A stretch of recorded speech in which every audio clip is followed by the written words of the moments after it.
Well, hello, and welcome to a live event from Countercharge. We don't do very many of these, Jeremy.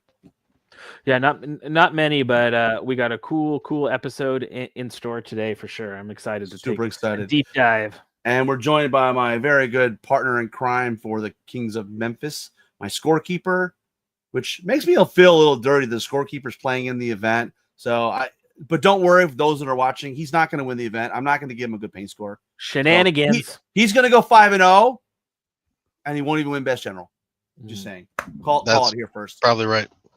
Absolutely. So we're joined by Andy. But what we do tonight, or I guess I should say the afternoon since it's 5 o'clock here in Memphis, we're going to do something I always say I hate, which is kind of get in behind the scenes. We're going to talk about what armies are showing up, a little breakdown of their statistics. Huge thanks to the data and dice guy, Trevor, right?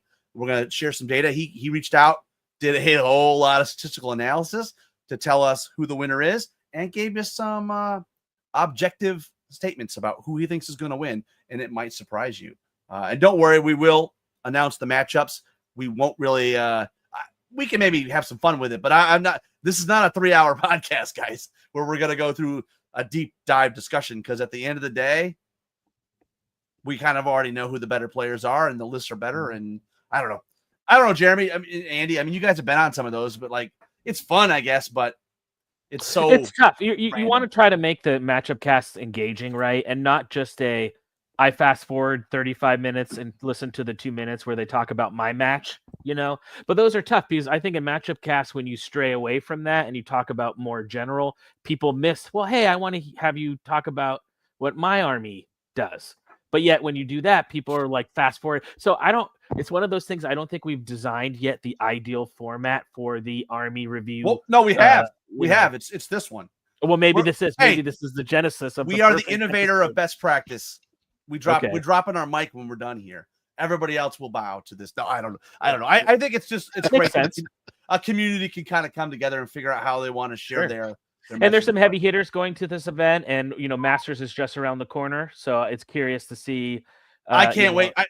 I can't wait for that discussion, Jeremy, because there's a lot of people there are several folks coming to this event that I don't know people really know. I know down in the Southeast they don't know these people, and I've already been steamrolled by one of them, so I know the choo-choos that's coming. So for sure, I'm really excited. But maybe I think to start us off. I think it's important. We did just have an episode on the Bard, but let's just give everybody a quick reminder. Hopefully everybody can see this okay. But we have 3 Bards, and the way our event is set up, it is 2,020 points. Yes, you heard me right. Andy, I mean, what are your thoughts on my point ranges that we go to at Kings of Memphis? Definitely makes you think about the list construction. So you're not going to take all the toys. You got to really pick and choose what you want. Oh, I was expecting you to say that. Well, I have a 2020 list. It's just right here. That's not true. Now that you say that, and the idea with this, Rob, is since you're in Memphis, you're sort of like the country music capital, right? So no, not country. Rock and roll and the blues. Rock and roll. So Nashville. We're not Nashville. Right? No. We're not Nashville. Yeah, Memphis. Yeah. But the idea is that these special characters or musicians are sort of feeding into that sort of Memphis vibe. Yeah. Well, so let's just maybe for those who didn't listen to the episode, there's 3 different versions. One of them is about movement. One of them is about defense, and one of them is about offense. And I think from the names, Troubadour of Tempo, that's the movement guy. Minstrel Male, that's more the defensive guy, and the Balladeer of Battle, that is the offensive guy. And they're all exactly the same, except for 2 things. One is they have a different selection of spells that hopefully support the theme of that we're going for with that bard. And then they have Bardic Motivation, which is essentially a set of 3 auras that they can cast. They can attempt to cast 1 aura per turn, and they can attempt to cast each of these auras once per game. So theoretically, it's using the gastromancy rules where you have to roll multiple dice and get a 4 to be successful and not be disordered and do it before your movement, all that stuff. The reality is, even if you were perfect with your dice, you're only going to have 3 auras over the course of the game, right? Now, they pick one of these guys or girls, and that's it. That's what you got to use for the whole tournament. And so, Andy, maybe give us a little insight. We're going to talk about how many bards of each type and that in a little bit. But, when you're building your list, talk to us about how you selected the choice of the bard you took and how that played into list building. Okay. I ended up taking the Troubadour of Tempo. My army doesn't really have a way to deal with terrain. There's no terrain mitigation in my army almost at all. So, and there's a lot of speed 6 units in lists. So, mine included. So the wild charge +1, just being able to get the advantage on charge rolls wherever I needed it, or Pathfinder wherever I needed it, is pretty crucial. As far as the objective game goes, if I'm going second, Wind Blast is a godsend. They're I don't know how many games I've lost already just from being wind blasted off of an objective token there. So that's why I ended up taking this one. So the Minstrel of Mail, stealthy phalanx, spellward auras, fantastic defensive options. In playtesting, there's a whole lot of people taking. He's got Barkskin forward. It does not count towards the one Barkskin you can take in your list. So people were like having a Barkskin 4 on him, and then Barkskin 5 on another caster, and a command dice if you're Trident Realms, right? Yeah, right. Yeah. So we got essentially like 3 Barkskins flowing. So it's going to be interesting to see how that plays out. But he wasn't very highly picked, right? No, I think he's more of a niche pick. The heal is great. Heal 4 on a basically free character is pretty nice. And Phalanx is definitely going to be annoying for me over the weekend. But Aura Stealthy, Aura Phalanx, Aura Spell Ward are just things you can't normally get in a list. And having that option can turn the whole turn. If your opponent charges you, you're basically forcing him to charge you on the turn that you do your Phalanx Aura. Yeah. It's going to be pretty absurd. Yeah. What are your thoughts on the Balladeer Battle? Spoiler alert, very popular with the masses. I think a free Bane Chant 2 and access to Strider and Fury is pretty powerful. Yeah. So, no, that's it. Yeah, I mean, the reality is he was picked so often, he's going to take a little bit of a nerf. And I think you hit on the two things, the Bane Chant and the Strider. I'm sort of leaning to leaving the Bane Chant too, because at the end of the day, that's only a 66% chance it goes off. And then maybe we yank the Strider and give him maybe a Brutal Aura. I've already started to think of like maybe Socking in Memphis, which is a play on Walking in Memphis by Mark Cohn. So I've already started to think about the alliteration there. But I don't know. After the event, we'll get some feedback from folks and see what they think we need to do to maybe. I mean, ultimately, it's less about toning him down. It's more about maybe we need to tune the other ones up.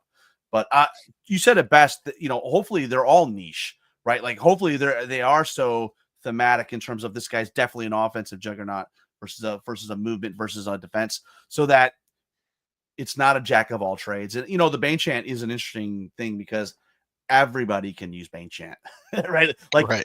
Bane Chant's never a bad spell to have in your list. Surge, which is what the Tempo guy has, and that was really added this year because we wanted to make that guy a little bit better. Many people may not remember, or probably don't know, but he didn't used to have wild charge. It used to be +1 speed, and he was in the boat where everybody and their mother was taking him. So we had to tone that down a bit. So yeah, I don't know. There's lots of ideas. I mean, we could drop Bane Chant and give him Fireball. So it'll be interesting. And then, by the way, we have the comment section on YouTube going. If you want to tell us what you think you would do to change to buff up the Troubadour or the Minstrel, or smash with the Nerf bat, the Balladeer Battle, we'd love to have your comments. Well, with that, Actually, before we get to that, Jeremy, you have any thoughts on the Bard? Yeah, the minstrel of male one is interesting because when you think about it, it's with these special rules, you always think about like how many times in each game is it going to give you value versus the one time that it does give you value, is it like game deciding? So if you're looking at the minstrel of male, right, stealthy is amazing, but if you're not playing against shooting, it's worthless, right? Phalanx is great unless you're not playing against anything that's affected by phalanx. Same with spell ward. Whereas when you look at the battle, Strider, Fury, and Melee is going to be useful every single game, no matter what you're playing against or what you're not playing against.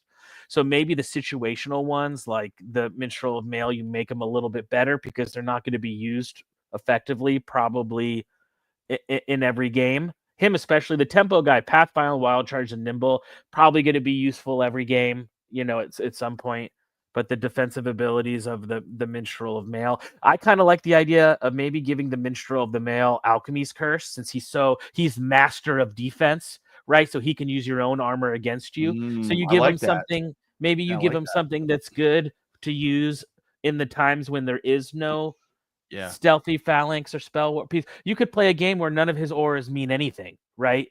Based on your opponent's army composition. I mean, yeah, because you might not be facing anybody with TC, right? Or cavalry and stuff. And even the phalanx is of little use. Yeah, or no shooting, or maybe you're playing against someone who has no spells. So spell ward is really like, what's that? Or maybe give him a regeneration aura. A regeneration aura might be nice to fit with him as a Man, Andy, tool. he's just like making this guy. He's tuning him up. Yeah, I know. I'm taking next year. Yeah, for sure. Well, I mean, I that's what I think about when I look at these three. That one particularly is super niche, right? So maybe you give him something that would be effective no matter what situation he's in. But just in general, I love the idea. These are interesting characters. I love the spoof on song names is super fun. They're thematic, but it's obvious that there's an effort to try to make them balanced too, which I think that's when you get to the secret sauce of tournament special characters. When you have fun, unique characters for tournaments, but there has been an effort by the TO to try to make them feel balanced as much as you can when you're creating bespoke custom characters. One of the ideas that I did have for the battle Bard, if I wanted to tone it down, was let's say he did take Strider away and made it brutal. Then I think in addition, rather than Fury, just give him Headstrong so that he can potentially negate a waiver, regardless of whether it's shooting or in combat. So, I mean, you're right, Jeremy. It's a balancing act. You want to, what we want to do is in a perfect world, if there's 28 players, like 9 of them, 9 players take each of these basically, right? Like really close to a third. And we've never hit that, and maybe that's a good segue into jumping into this, which this has got some just basic stats. And guys, if you like stats, get ready because Trevor has hooked us up. We have a lot of stats coming. But this one, I just wanted to point out, the Balladeer of Battle is 15 players selected. That's out of 28. So that's, I don't know percentage-wise, but it's slightly over 50%. And then you've got 8 taking the Minstrel Male, and you've got the Troubadour Tempo with 5. So in my world, I typically would be trying to maybe bump up the Troubadour a little bit, bump down the Battle a little bit, and leave the Minstrel the same. But, I don't know. We'll talk to players and see what they think. Good opportunity to get some feedback after the event from players, right? What did they feel? Well, and I also think that the number that's taken isn't necessarily a reflection of just how good they are. They're how good they are for the selection of armies that are there. So, for example, maybe we have more offensive hitty armies there, where the Balladeer makes more sense than a defensive army like that would take a Minstrel Male. So. Yeah, as the meta changes and evolves, what people need and want to add into their list may also change, right? So 100%. So we've got 28 players, and if you look at the list breakdown, I think that's pretty interesting. We have no more than 3 of one army, right? And of all the armies that we have 3 of, how funny is that we have Halflings and Trident Realms lead the way? I don't know what that says. That's pretty nuts. I haven't seen that before anywhere yet. No. And what's here at the bottom that's usually always like number 1 or number 2 in the amount of armies. Like, correct. I immediately go to look at ogres, right? There's only one person taking ogres, and ogres is always a list that we see a lot of at events, right? Especially lately. Well, and so I would say it's not just the armies, but if you look at halflings, who's running halflings, 2 of the players are Masters players running the halflings. So well, that's interesting. We've always said halflings were like I'm telling an army you, they that was figured it better. out. They figured it out, Jeremy. And We were sort of they've waiting solved, for they've that solved the Rubik's Cube. Yeah, we were waiting for that sort of percolation, the bubbling of the halfling stew pot, right? Yeah. Has been in the orbit of the competitive scene now since they've come out. So that's interesting to see. Yeah. Just some other statistics. Obviously, that's the quantity of armies, but then I just went ahead and figured out how many drops and how much unit strength those armies had. And then at the bottom, you can see that we have the average drop. So average drops are 12 units and 22 unit strength. And I think it's interesting. Look at Night Stalkers, lower drops, but lots more unit strength with the one player. I don't know. It's really hard to just analyze that in a vacuum without talking about the player, because the pilot matters in this game a lot more than the list. Andy, that right there is Jeremy's concentration book. I like that. That's pretty awesome. Yeah. Mm-hmm. Well, Jeremy, do you want to bring up I know Trevor from Dice and Data did some great homework, and guys, we'll share this on the Countercharge page after this event, after the stream. You guys will be able to peruse it. And so for the rest of this thing, we're going to do some analysis of some of the armies. And then we're going to bring up, for your glory, all of the armies, and we'll kind of maybe quick a walk through the 28 armies. And then we'll talk about matchups. And I can't wait. To be fair, Andy, you don't know the matchups. Jeremy don't know the matchups, but I know the matchups. And I wish we could get some of these people on camera. Whoever got Keith Randall, I feel bad for them, because Keith is a murderer. Jeremy, you can speak from firsthand experience. Yeah. So, I love me some getting my ass whooped by Keith. It's my second favorite hobby besides miniature wargaming. Is Keith beating me? That's super interesting that he pointed out that we have 17 different factions in a 28-person event. I like that spread. I think that shows you the health of the faction balance right now, is that there's lots of great choices. And again, shout out to Trevor Stiles. If you want to hear more about Dice and Data, you can go to Countercharge episode 735, which is our episode with Trevor. So as Rob showed us, we have an interesting distribution of armies. Trident Realms sticks out to me as one. Trident Realm is always a finesse army. And we've seen some high level of Trident Realms up in the Pacific Northwest, right? Previous U.S. Master one with Trident Realms. So I think it is a powerful faction. But one that is interesting in the Southeast, which is a meta usually dominated by shooting, which Trident Realms ensnare, right, is not so great. So that's interesting to see, sort of not just the overall meta evolution, but the evolution of a meta within a specific geographical region. Well, we'll look at the list. I'm going to be curious how many gigas they got. Right? Well, let's take a look at that. Let's look at top unit choice. So we'll just go through here, taking a look at what are our top. So are those salamanders and basilean all have 3? Is that what that says? I'm thinking that's what it says, really. Which is, if you're running the lists that have a phoenix, we're starting to see people really understand the power of that unit. So we're seeing people max out, right? They're maxing out on those who can take a phoenix, take three phoenixes, Phoenix Eye, which is interesting. River Guard, another interesting unit. What I thought is interesting is Void Wranglers is interesting. Well, that's one of our more popular unit. Well, Jeremy, that's because one guy took a bunch of them. Well, then there we go. Yeah, and some of this, the whole army is right, I think. So data-wise, we're looking at smaller data sets. We would expect it from the man that lives down by the river. Yeah. Aeronauts are great. Sharpsists are great. Tyrants are great. Ogre Palace Guard, very good. Nothing super standing out in here. Juggers, always were kind of in an interesting spot, and we have some people taking Juggers. Muster Captain on the wing, Aralez is a great choice, right? I imagine that's going to be in every all the halfling lists, right? I think we have 3 halfling lists, and there's 4 Aralez's. So unless all those are in one and then spread out, my guess is each list has at least one. Yeah, probably 1, 1, 2. That's what I'm guessing. Anything stand out to you guys here in sort of like the top 20 units being brought? Sharpsticks is. I wasn't expecting to see Sharpsticks in the most taken. If I'm running a Goblin army now, I'm running the formation to give me that ensnare on those two, and I don't know how many Goblin players did we have? It says we've got we only have one Goblin player. Well, so he's got 5 Sharpsticks in his unit or in his army. Interesting. Wow. Interesting. Yeah, that is And here's an interesting, we have 2 Basilean armies. And what are we missing here? He does have the person in question. I think it's common knowledge he's running Goblins. Oh no, you pass it. 3 hordes and 2 regiments. Yeah, so he's rocking the. I wonder what that says about his. Is he trying to play to the meta with all the Sharpsticks?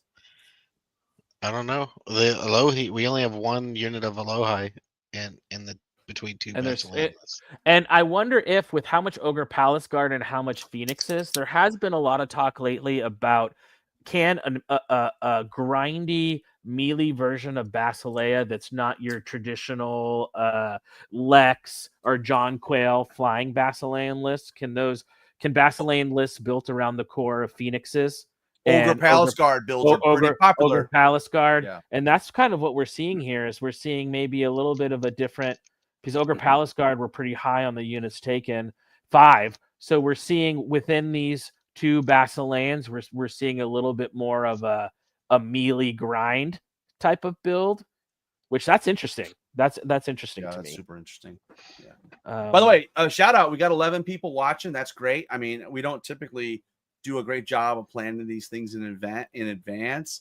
So shout out to everybody. There's comment section on YouTube. Drop them in if you got specific questions or you have comments or commentary about some of the stuff we're talking about.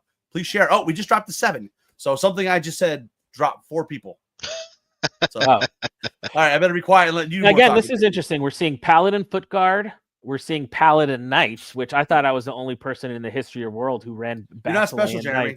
I don't think you're special anymore. We still see the Halohi. So even with maybe the downsizing of Alohi a little bit, we still see the power of the Halohi, which is just a great flying, that mini dragon combat character. Monolith, right? We have 2 EODs, right? 2 monoliths was what you would expect. We have a couple Pharaoh on Royal Chariots. That's interesting. And we only have 1 EOD player, right? Or am I wrong? 2. There's two EOD players. Oh, there's 2 EOD. So that would be Paul Cravo and. Okay, well, Paul Cravo has that very heavy infantry style EOD list. Matthew Wiseman from Memphis would have it as well. He's got a pretty army. Both of them probably Rosnian dying. Probably. Yes, that's Matt's not a power gamer, so maybe not. Well, I mean, and then no Shobik, which is interesting. I'm not seeing either of them taking Shobik, which is interesting. Only 1 Scorchwing too. That's interesting. Interesting. Yeah, that's super, super interesting. So let's take a look. I thought we'd take a look at magic items next. Oh, that's interesting, Jeremy. Let's take a look at this is the kind of stuff that we don't typically do. We talk about drops, we talk about unit strength, but the ones you think are going to be there are there. But Brewish Sharpness is 45 points in some cases, right? Like, I'm shocked to see that. Stridey Boots, perfect sense. Yeah, we have some classics, some oldies, but some goodies, right? So, are we telling the RC these are the ones that need to be cut?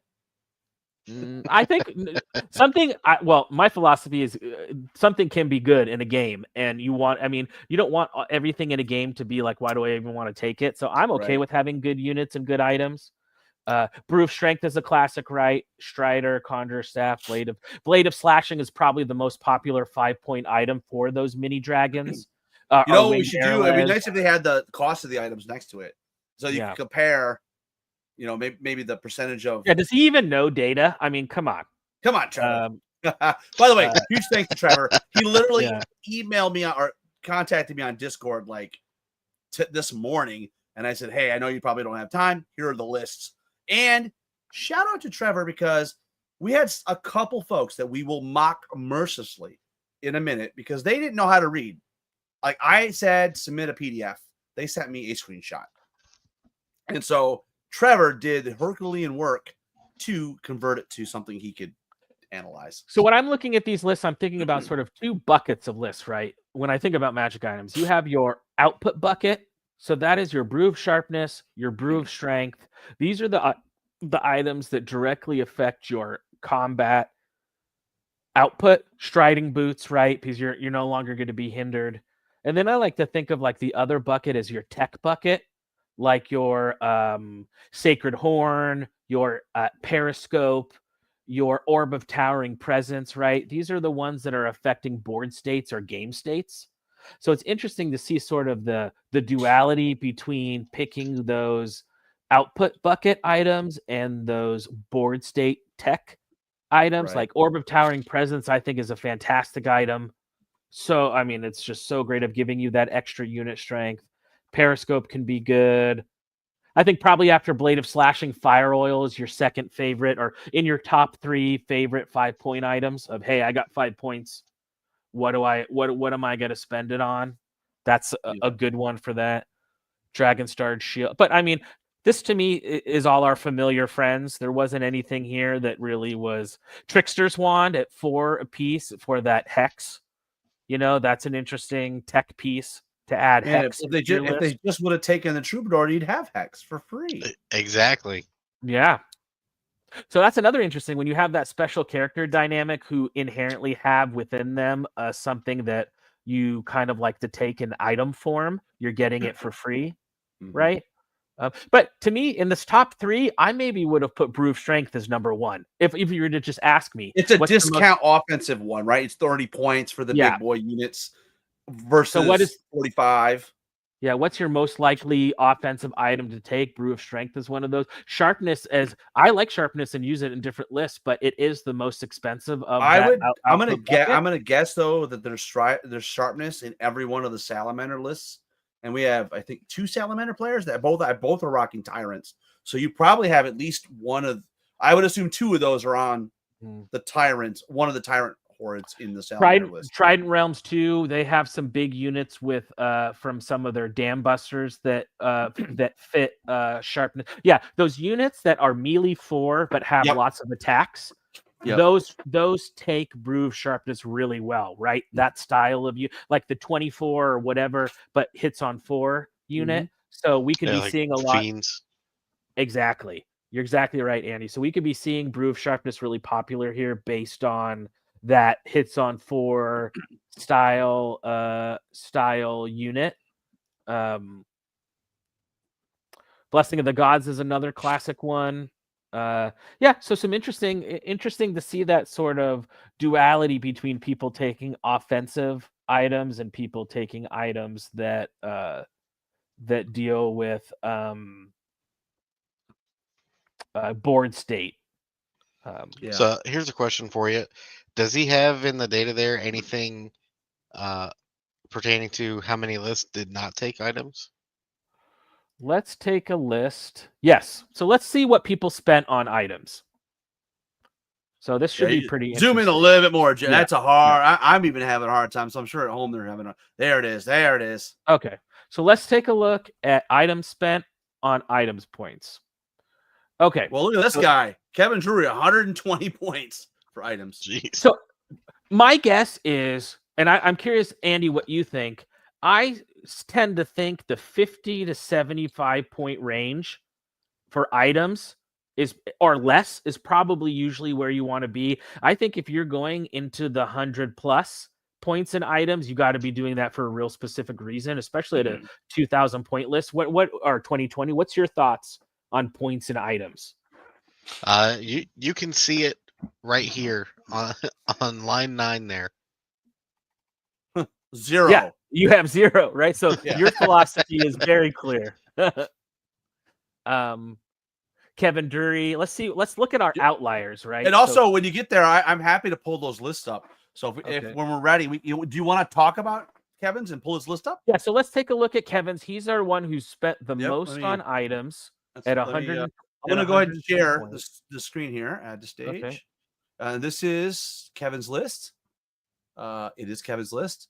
So he's got 3 hordes of tyrants, one with boots of striding, one with brew of sharpness, and one with brew of haste. Interesting.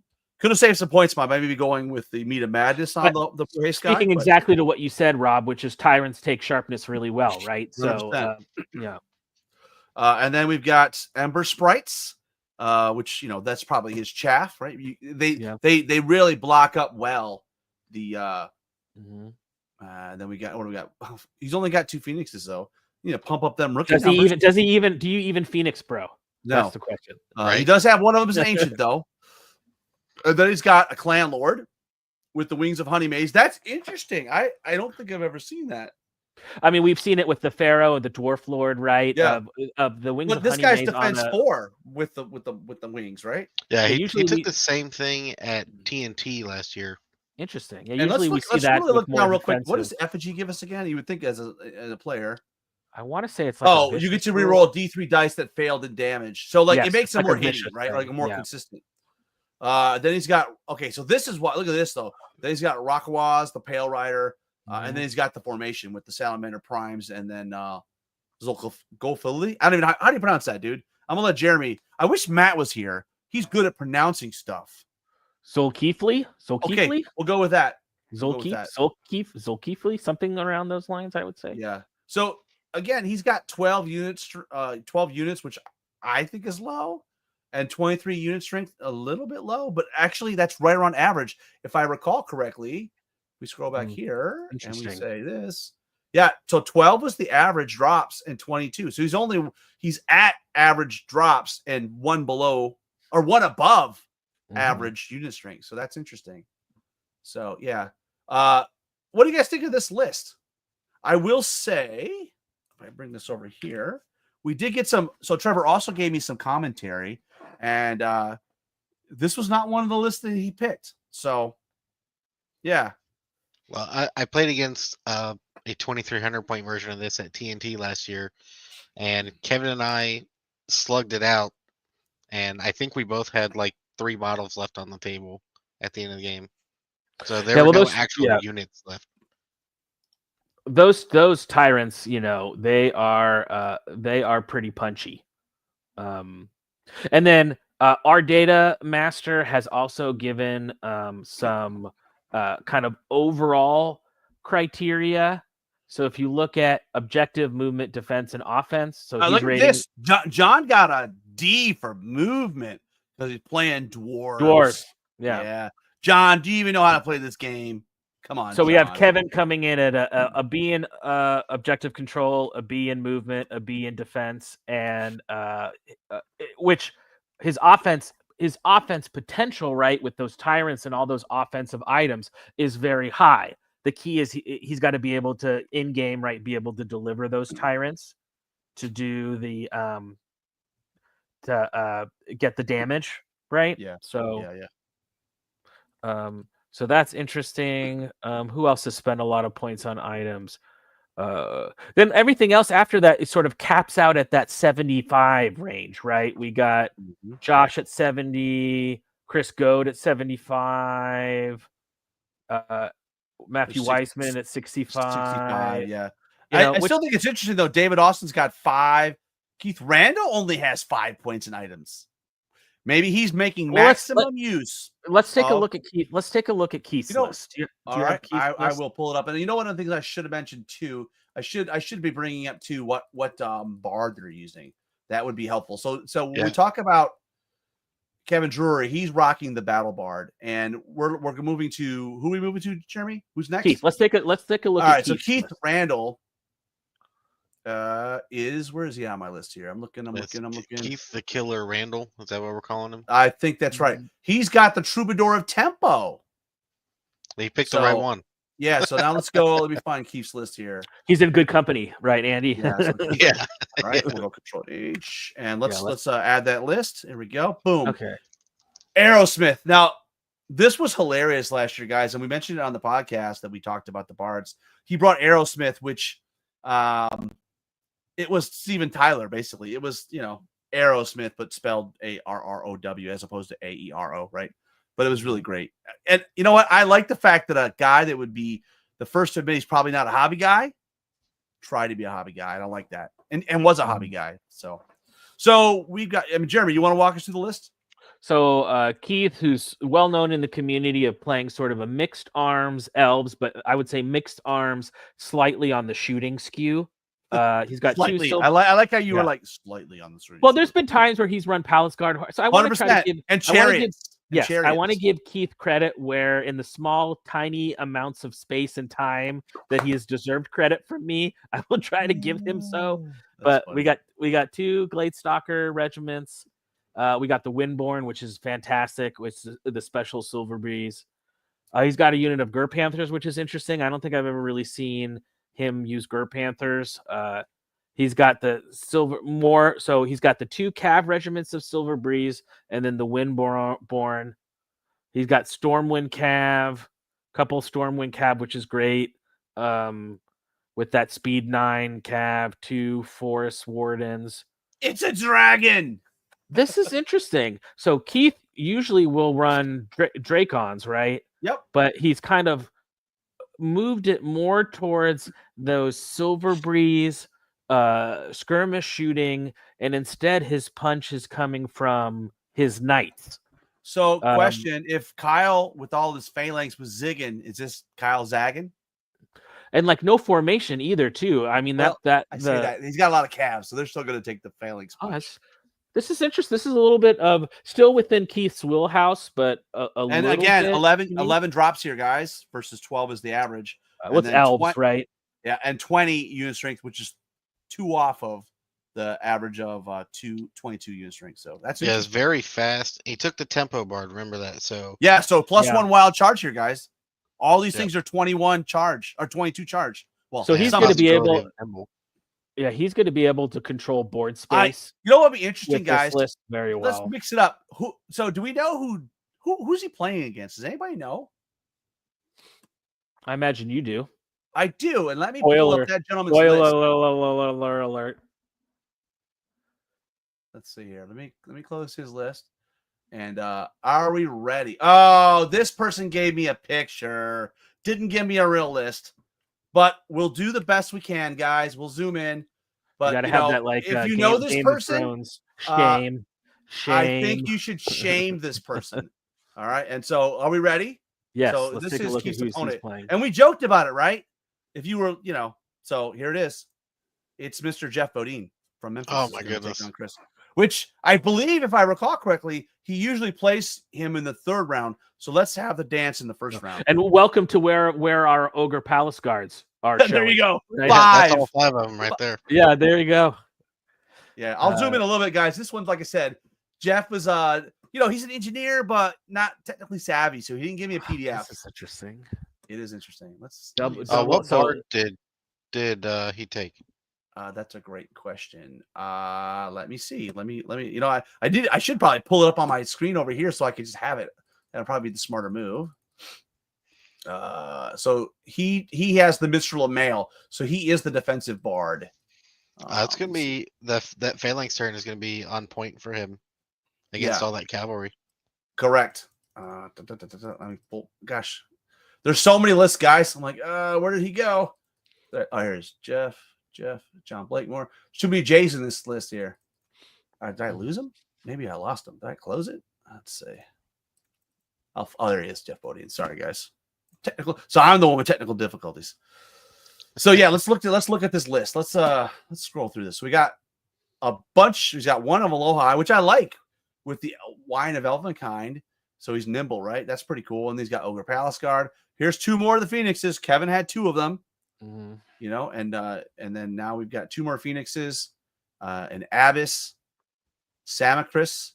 I always like that story that as part of the Kickstarter, they offered the ability to create a character for like a higher pledge level, and 2 gentlemen got rolled into one, Sam and Chris. And this is the character that they came up with. I thought that was interesting. Look at him, though. He's almost on point. He's dead accurate with unit strength at 22, and he's 1 off of average with units with 11. And again, he's got the Minstrel Mail, so he's got Barkskin, He's got heal, which is going to be great with the Phoenix. I mean, it doubles down with the Phoenix. Oh, Barkskin 4 for free on the Phoenixes, guys. That'll be. I mean, it's pretty easy to cat. Are those ancients? Let's see. No ancients. No, but still, you only need 3s to get it off, so it's not that hard.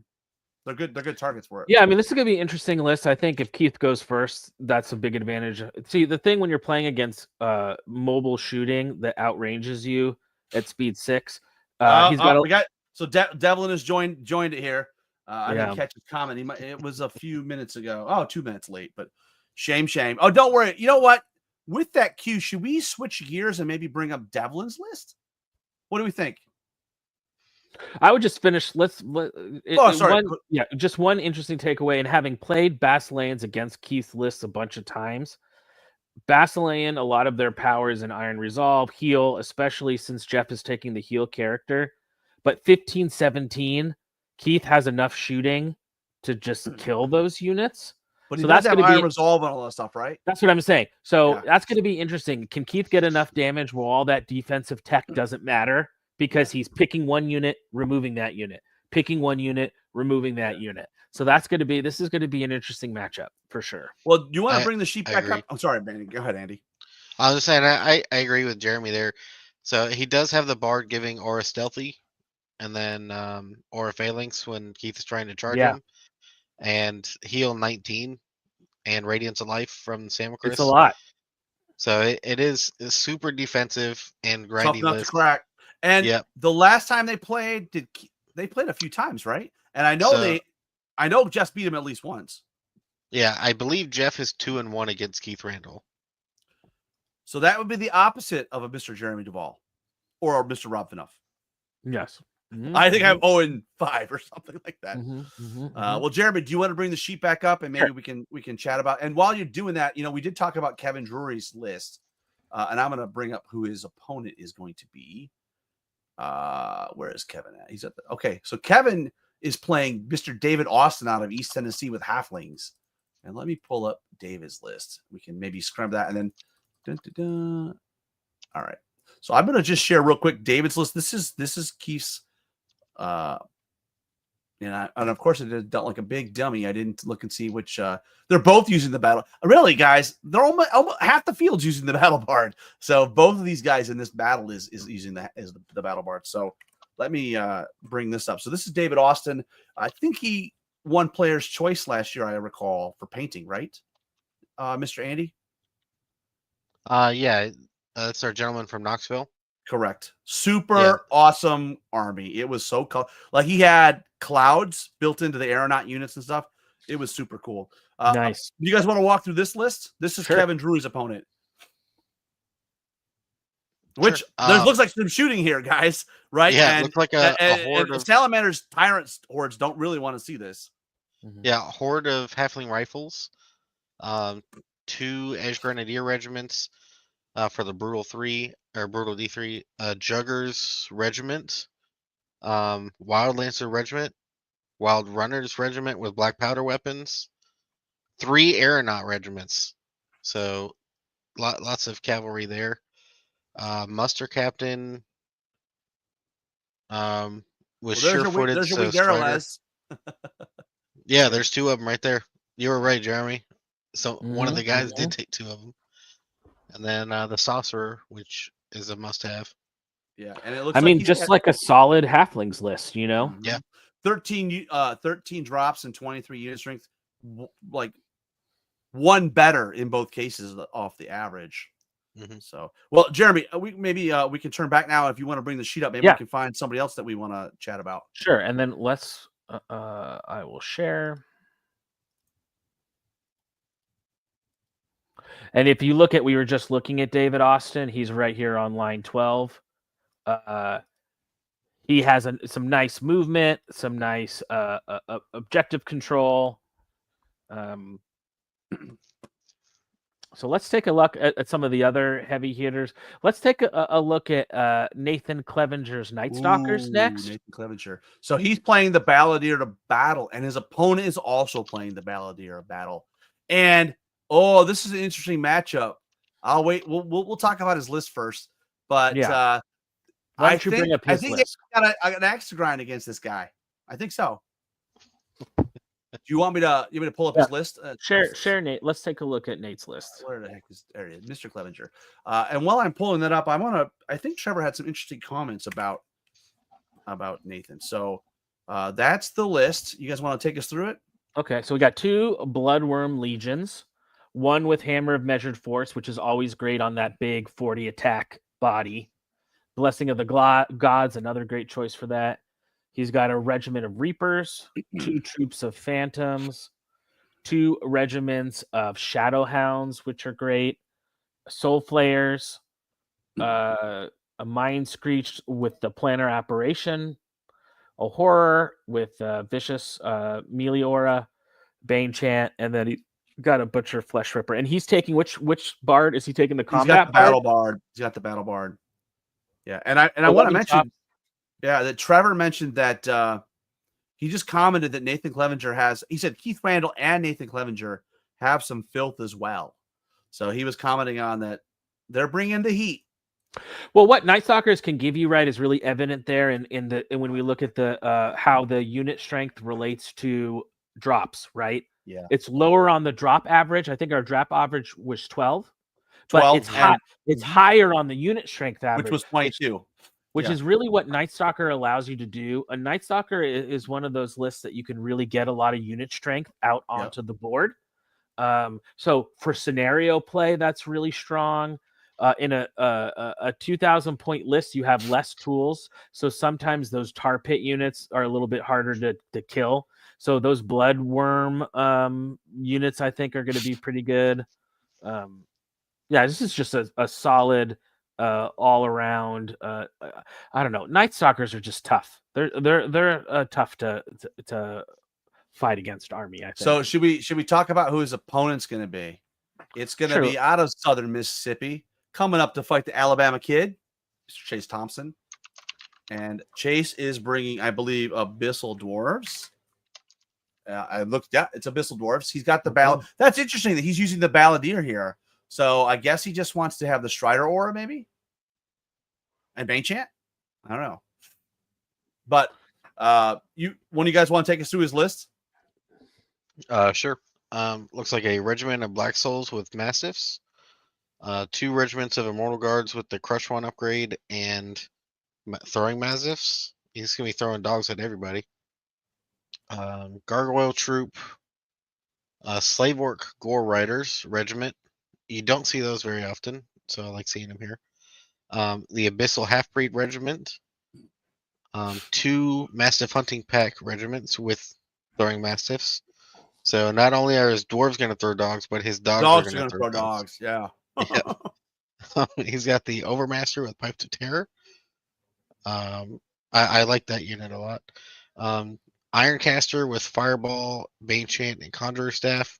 So he's going to have 2 Bane Chants here, one from the Bard and from really Bane Chant 3, considering the guy's got Conjurer Staff too. So that's pretty possible. Yeah.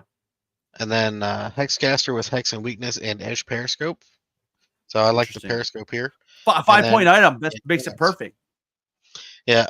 So the one thing you want to look at here is he only has 2 inspiring units in this list. And the Bard doesn't inspire. It does not. Yeah, and if you look at his drops, I think he's got a lot of drops.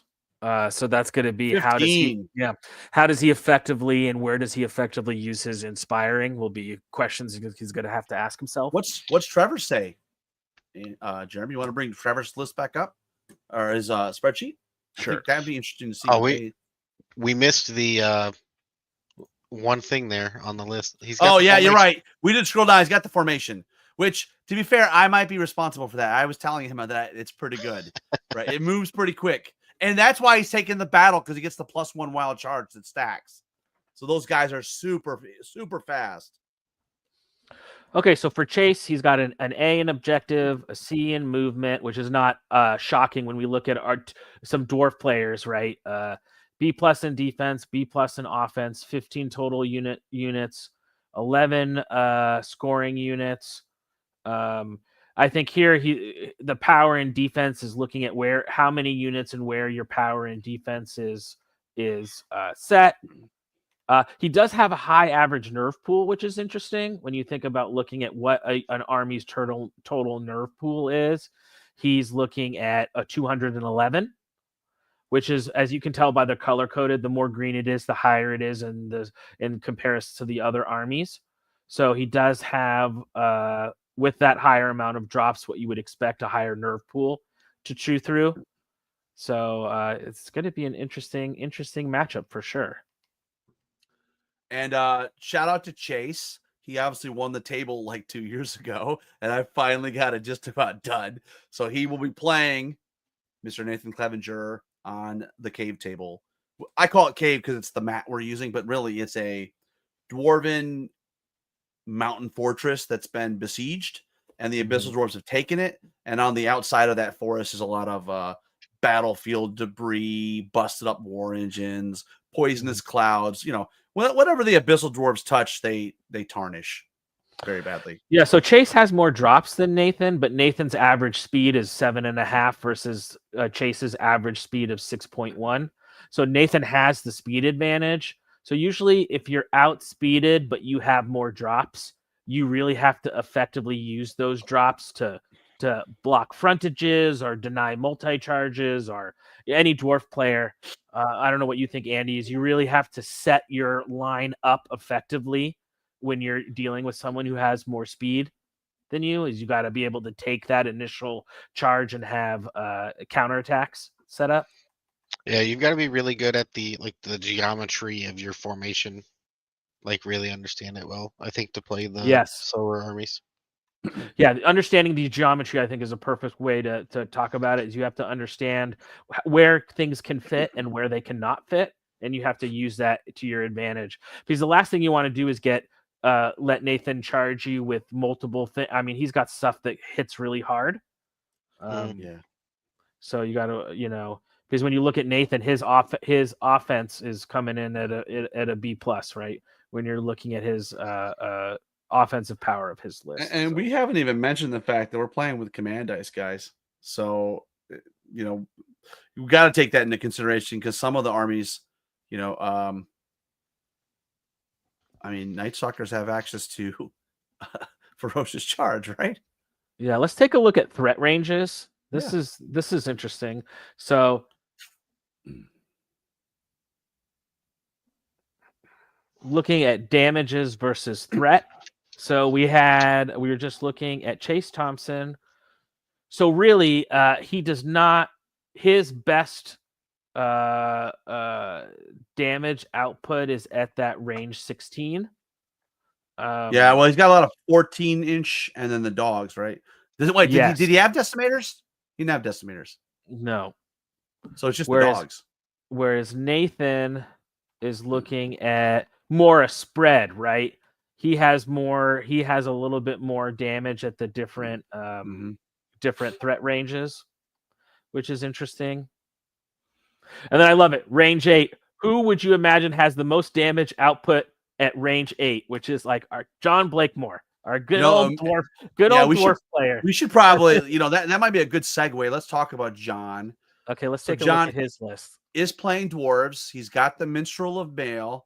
He's got 13 drops, and he has 23 unit strength. So let's pull up his list. And he is playing Matt Wiseman with Empire of Dust with 13 drops and 24 unit strength, and playing the Battle Bard. So it should be interesting. So we've got John. Let's look at him. By the way, shout out to Trevor for doing that work. That's yeoman effort right there to give us a lot of great statistics to share with you. Now, if John's listening to this later, I hope he remembers at Blue City Brawl when our Doppelganger regiment with Ferocious Charge and Elite went into his shield breakers. Oh, geez. And I think got 24 wounds on him. It was extraordinary. It was delicious.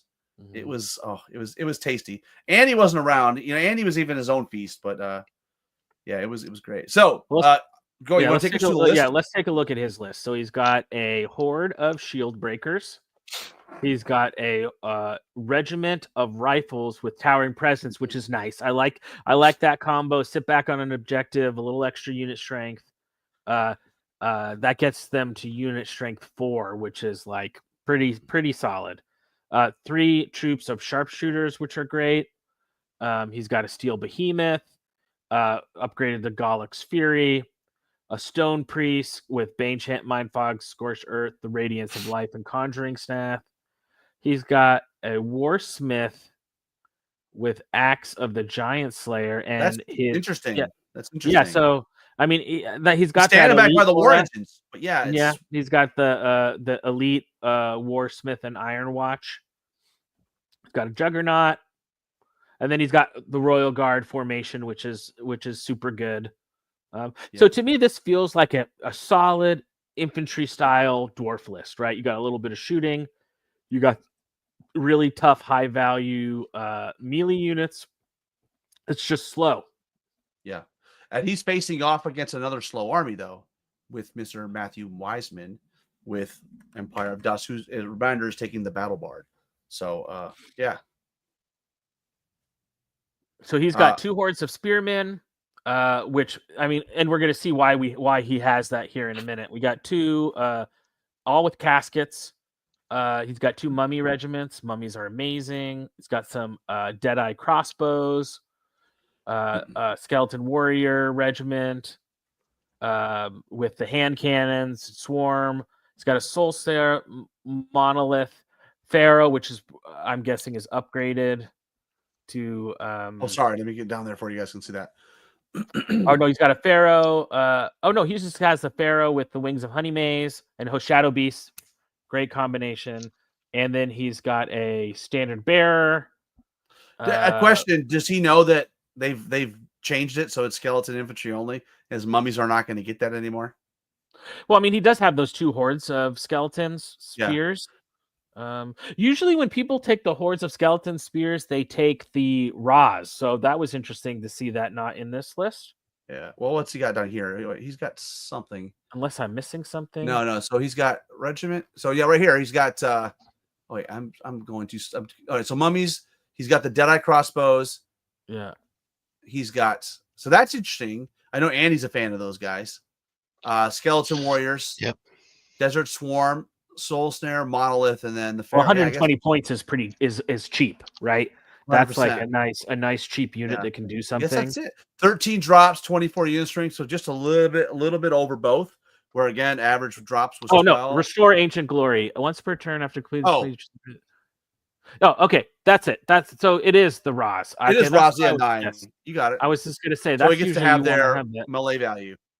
Yeah, which is amazing. A horde of spears all of a sudden hitting on 3s. 3s with Strider is pretty good. I mean, this is kind of the Paul Cravo list, who he took the Masters last year. Had it at he did very well at Adepticon, right? This last year with this style of EOD, I believe. So yeah. Well, who do you want to talk about next, sir? I'm gonna let you bring the screen back up, and we'll maybe. Okay, let's take a look. I will go ahead and let me get back to our awesome data. Okay, let's take a look at. I'm just gonna go down the list for Oh, there's a name we haven't talked about. Keith Monarch. First time coming to Kings of Memphis. Won lots of events. He is the destroyer of Andy. He's Andy's nemesis. Yeah. Keith Monarch has been in the last year or so has been putting up a lot of great finishes. So why don't we take a look at his list? Ooh, this is the matchup that's got me smiling. Oh, I'm smiling. So Keith has got 11 drops and 18 unit strength, and he's bringing the Minstrel of Mail. Let me find his list. I pass it. Keith Monarch right here. There we go. This is a list that's coming in rated one of the highest defensive rated lists. Yeah, but I can't wait to share who he's playing against because this kid's winning tournaments. He's the guy he's the dice cancer himself, but I'm excited. All right, so you guys want to take us through this list? Sure.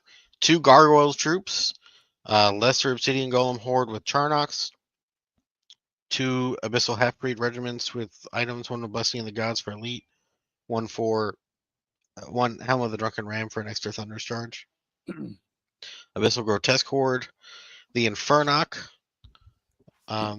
I believe that is the named one. Oh, and Dravik to go with it, and then Hexcaster with Hex and Weakness and Inspiring Talisman. And then another Hexcaster with Hex and Weakness. Oh, and then he's got a dragon, a Supreme Ironcaster. What's going on? Wow, this am is I living in Bizarro land? All these dragons showing up. Yeah, this is a unique. This is like second edition, man.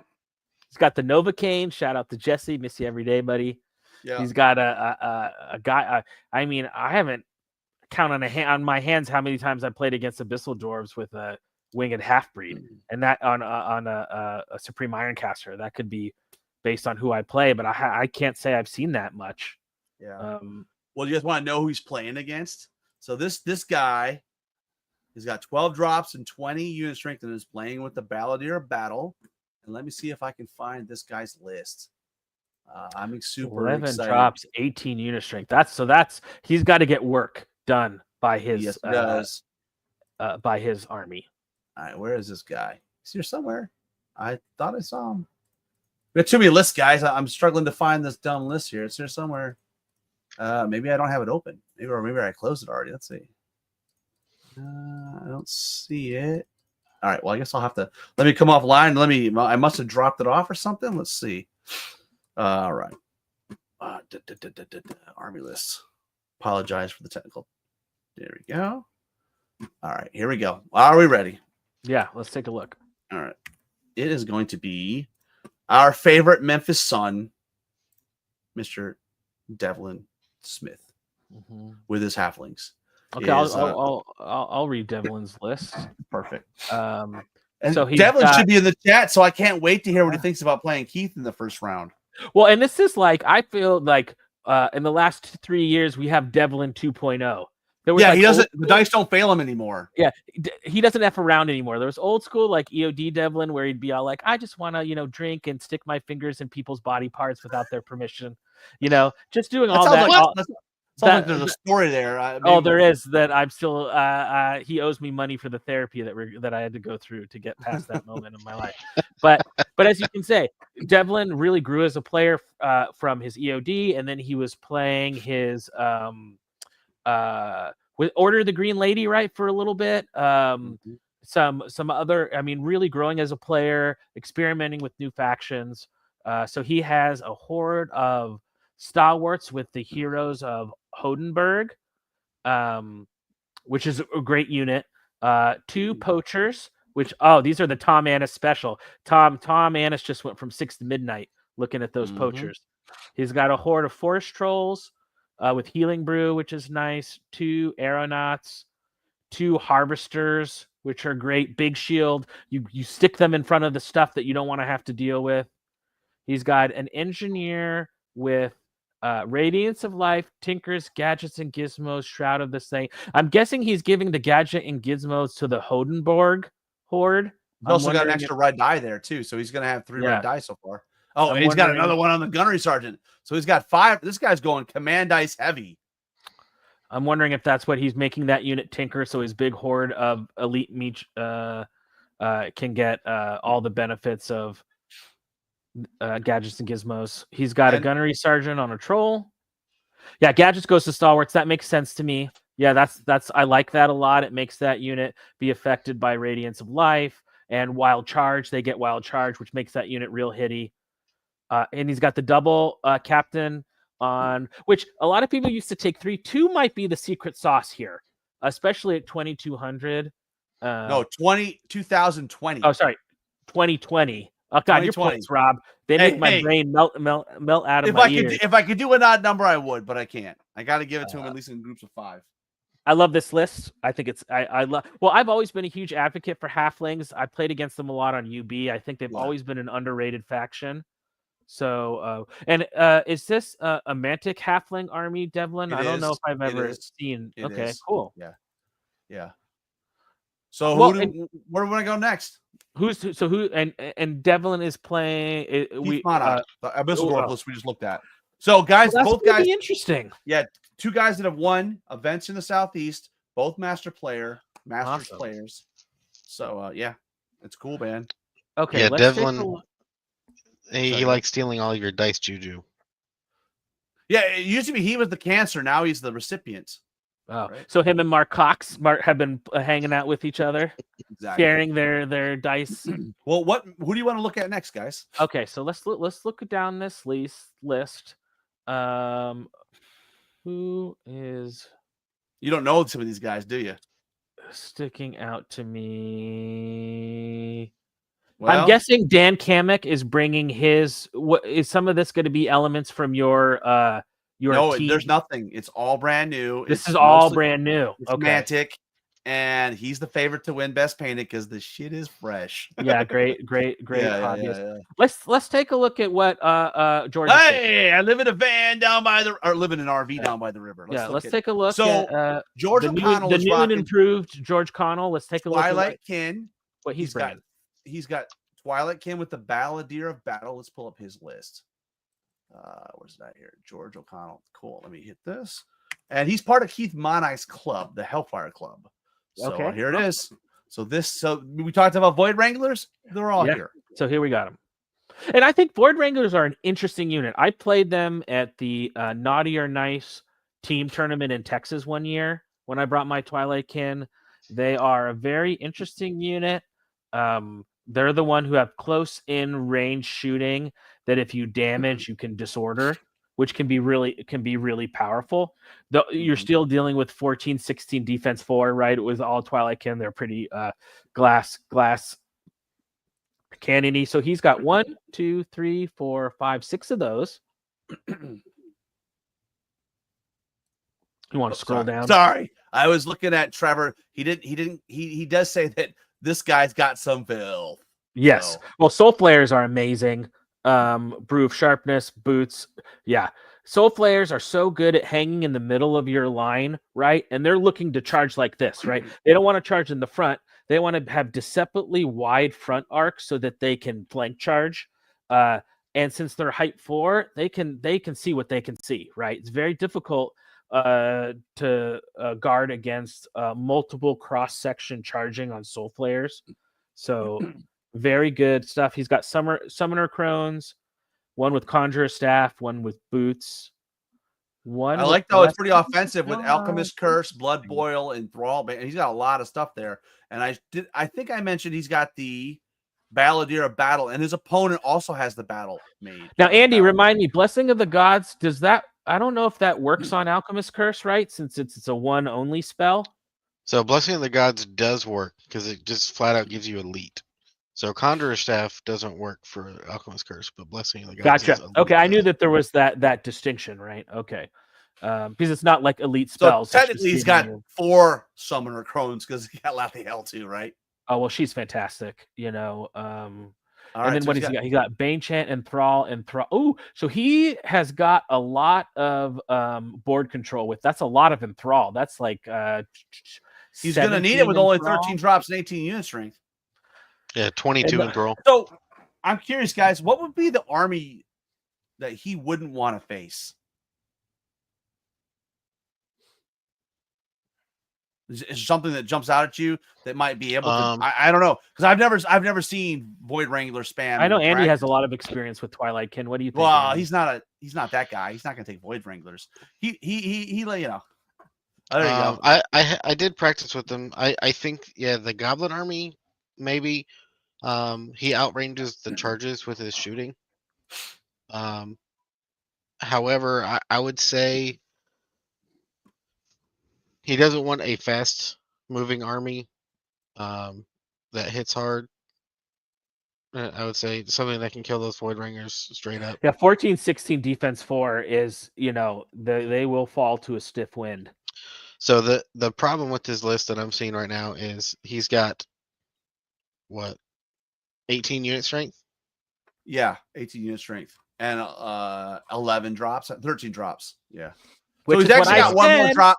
He's actually got one more drop than one more drop than average, but he's well below the 22 average of unit strength. So he's gonna be. You guys ready to move on to his opponent? Which, I mean, that's Twilight Kin's issue, right? And it was I've been saying it for years, they have a lot of points in characters because of their Crones and Lathiel. So it means your unit strength is always going to be low. All right. Well, his opponent is going to be rocking Undead, He has only 11 drops, but he's got 22. Oh, wait, hang on. Let me back up. Yeah, 11 drops. He's also got 18 unit strength. So technically, George has got more drops in the same unit strength. Wow, and that's he's interesting. playing another guy with the Balladeer of Battle. Let's move on to Mr. Chris Goad's undead list. That is who he's going to be playing in the first round. So, Andy or Jeremy, when do you guys want to? By the way, I forgot to put my Counter Church shirt on, Jeremy. I feel a little underdressed. You're fired. No, I'm just kidding. Yeah, you fired. Yeah, fired. I you know what? You're fired. I need a new shirt. Yeah. Andy, why don't you take us through this list? Sure. 3 Wraith troops. Never leave home without them. 2 werewolf hordes. Well, one that makes me nervous. I think the Void Wranglers might shoot the werewolves, but maybe not. Maybe I'm wrong. A Lich King with boots of levitation and a white command die. He's got Surge 10, Heal 6, and Alchemist Curse. So he took Alchemist Curse with him. A Necromancer with the Aura Vicious melee zombie. Conjurer Staff with Surge 6, Heal 3. Morgoth the Mandatory. With another white command die. So he has 2 white command dice.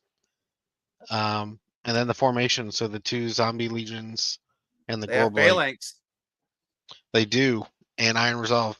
And then he also has a Strider Aura and Fury. And what's the other one?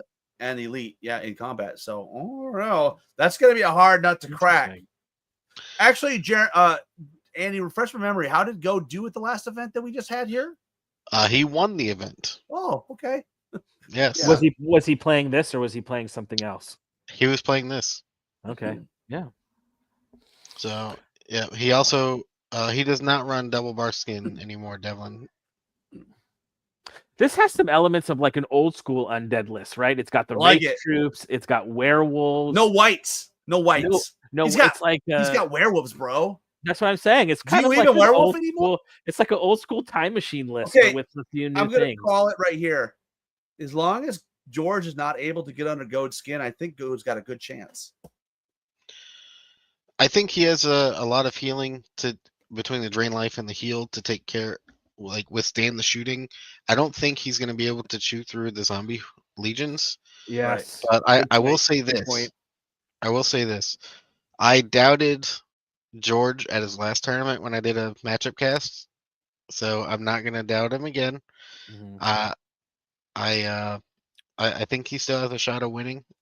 Mm-hmm. Both lists have something going for them, and I will say I did not crack the zombie legions when I played his list. So yeah, I don't know. It's a tough pick. George is always a good player, but Goat is one of those guys that can just be. He can be on one weekend and he can smash through when he's at the top table, or he doesn't show up. Right? Mm-hmm. That I've seen both, and lately he's been on. So I'm excited to see this matchup. And by the way, we got 20 people watching. Hello to everybody, wherever you are. Thanks for watching. And if you're watching this after the fact, not on Friday the 13th, isn't that crazy, guys? Friday the 13th. Crazy. So, well, Jeremy, where do we want to go next? Do you want to bring your list back up? Let's take a look at. Well, I mean, we can't go without talking about Kyle, right? So why don't you bring up Kyle? Well, we did bring up Kyle Poole. I don't have the bleep thing for his army list name either. Let me bring this up. So I'll let you guys go through it. Here's the list. We talked about he's got 5 units of sharp sticks. Okay, so it looks like he's got three sharp stick hordes, 3 sharp stick throwers, 2 wingets, a giant, 2 giants, a king. You got Grony, great, a flagget, a whiz. And then the oops. Let me zoom out a little bit. Maybe it'll help a little bit. Yeah, and then the sharp stick. This guy is fun. He put this in my list for Adepticon, the Scrup Longnail, which has got basically like if he punches you, he basically eats weakness. It's pretty cool.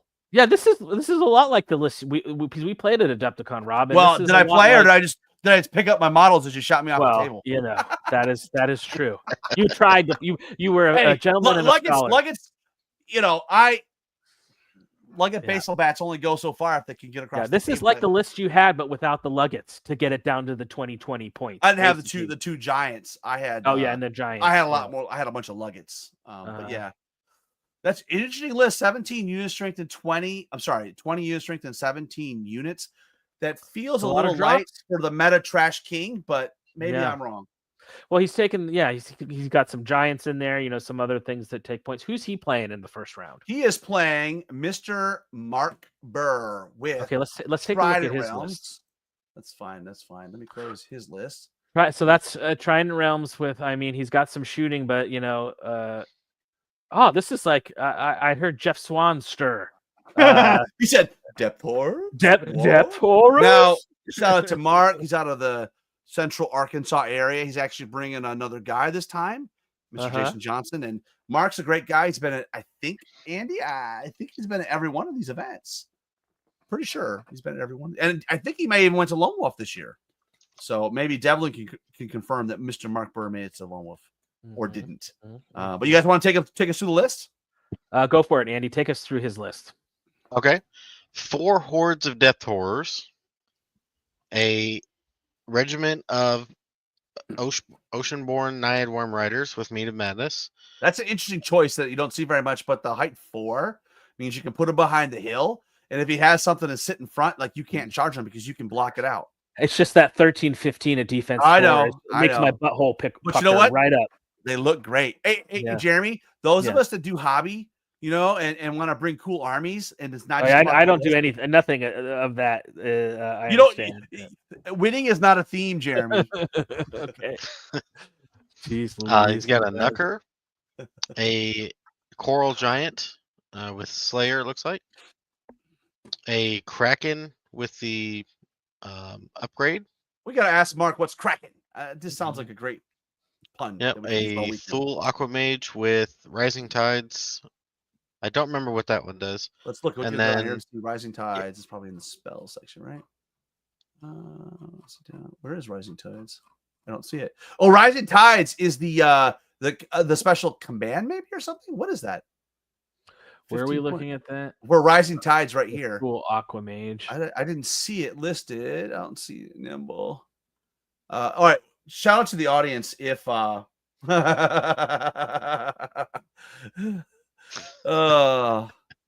Jeremy's not seeing the comment. That is true. As you guys can take a look at what I've been painting since January, and it's June. Oh, I was gonna say the fifth ice elemental. Yeah, here's my ice. Question, elemental. Jeremy. There's no snow. Is there gonna be snow? Because if there's no snow, there's some on it, but it's got a lot more. Ooh, I like this. Devlin's pointing out the Rising Tides. He thinks is the Wild Charge aura. And what is Mark taking? Mark has the Minstrel of Mail, and Kyle has the Tempo Bard. So he could have a lot of Wild Charge aura, and he's got Strider aura. The defensive Bard with Trident Realms does make sense, right? Because you got a lot of great targets for Barkskin and Trident Realms. And so actually he's got Minstrel of Mail, so he's got another Barkskin 4, and he's got more heal, which is never a bad thing, guys, right? Yeah, scroll back up for us. We can finish the list. Sorry, yep. We're really Aquamage, I think, right? Yep. Aquamage. Yeah. So he's got Veil of Shadows and Alchemist Curse on this mage, and Sacred Horn. Mark is a dirty man. Depth Horror Eternal with Orb of Towering Presence. I like that. So it's unit strength 2. And then a King on Chariot. This guy's a beast. Yeah. Or a Life Leech 2 as well. Regeneration 5? Yeah. Mm-hmm. What's interesting though is Mark's army has got 11 drops and 22 unit strength versus Kyle's 17 drops and 20 unit strength. So Mark's got significantly fewer drops, slightly more unit strength, and Kyle is obviously he's got 6 more units. So those wingets are going to go wherever the hell they want. They will. It looks like every unit of Mark's has Ensnare. Which goblins don't love, right? Hitting on 4s sucks already. Hitting on 5s is not great. Yeah, if you hit on 4s or 5s, or Sharpsticks did already hit on. Did they hit on 5s? Right, the Sharpsticks. Yeah. So, Interesting. Your weight of dice at that, the curve starts dropping way off when you're you're only going to be damaging because you're rolling so many dice that one melee is like a huge. Well, who do we want to chat about next, guys? Do you want to bring your list back up and see if something's jumping? Well, was there any other armies that the data that he pointed out? Yes, let's talk about that. So Trevor did point out that. So I think he brought a couple of lists to our attention that were interesting. So he mentioned that Keith and Nathan brought the filth. Okay, we've looked at George O'Connell brought the filth, but he also mentions Jason Johnson. Okay, let's look at his list. Let's look at Jason Johnson. He says have lists that look great on paper, so we'll see. So that's what he's saying about George and Jason. Looks good on paper, but matchups maybe might depend on there. So let's bring up Jason Johnson. And here's Jason Johnson. He's got Northern Alliance. You guys want to take us through the list, and I'll pull up. Oh, we have an army. You want to share it? Oh yeah, I'm geez, Pete's man. You know, guys, I'm old. I don't know what I'm doing. Okay, so I'll take us through this list. He's got 3 regiments of pack hunters, all with the bows. He's got wow, this is interesting. He's got 4 regiments. Is it though? It is. I have an opinion on Frostclaw Riders, but very interesting. He's got we should have Luke Schaefer on because it's got wings. We should really get Luke's opinion. 2 regiments of Frostclaws plus 2 hordes of Frostclaws. He's got snow foxes. He's got a Thane on a Frostfang, Harem, which I love. Another Chimera, another dragon. What is going on with this? Are we in Bizarro Memphis? Where are these dragons? Especially at 2020 at the lower points value, a lot of people are taking dragons. Yeah, and I should mention that Jason. Where did they go? Jason Johnson is playing Northern Alliance with 11 drops and 22 unit strength. He has the Tempo Bard. Oh my God. You want to talk about a mirror match, guys? He's playing another Northern Alliance army with 11 drops and 22. Like literally everything's the same. And they're both playing Tempo. Same army, same drops, same unit strength, same Bard. Interesting. But who's he playing? Not the same quality level of player. So let's look at Mr. Brian Trahan's list. So who wants to take it? This is Jason. So we got, sorry, go ahead. We have Ice Naiads, which are going to be good against the Frostclaw Riders. They're Tundra Fighter Spears with measure force. Not is okay. We got 2 regiments of Tribesmen, 2 hordes of Ice Elementals, a Frost Giant, so no Harem. He's got an Ice Queen with the extra command dice. Surge, Tome of Darkness, Heal, Bane Chant. He's got a Thane with Talinar Standard, which I love. A couple of Snow Troll Primes, which are great. He's got Harem, so he's running the double giants. That's it. Question, guys. He's got some surgical stuff. He's got the Tempo Bard. There's an additional 4 surge in that from that Bard. Yeah, I like this list. Yeah, I do. I both have it. Yeah. I think Frostclaws are just so they're good. Don't get me wrong, but they're just the. Are you gonna about to poo-poo on Jason's Cheerios?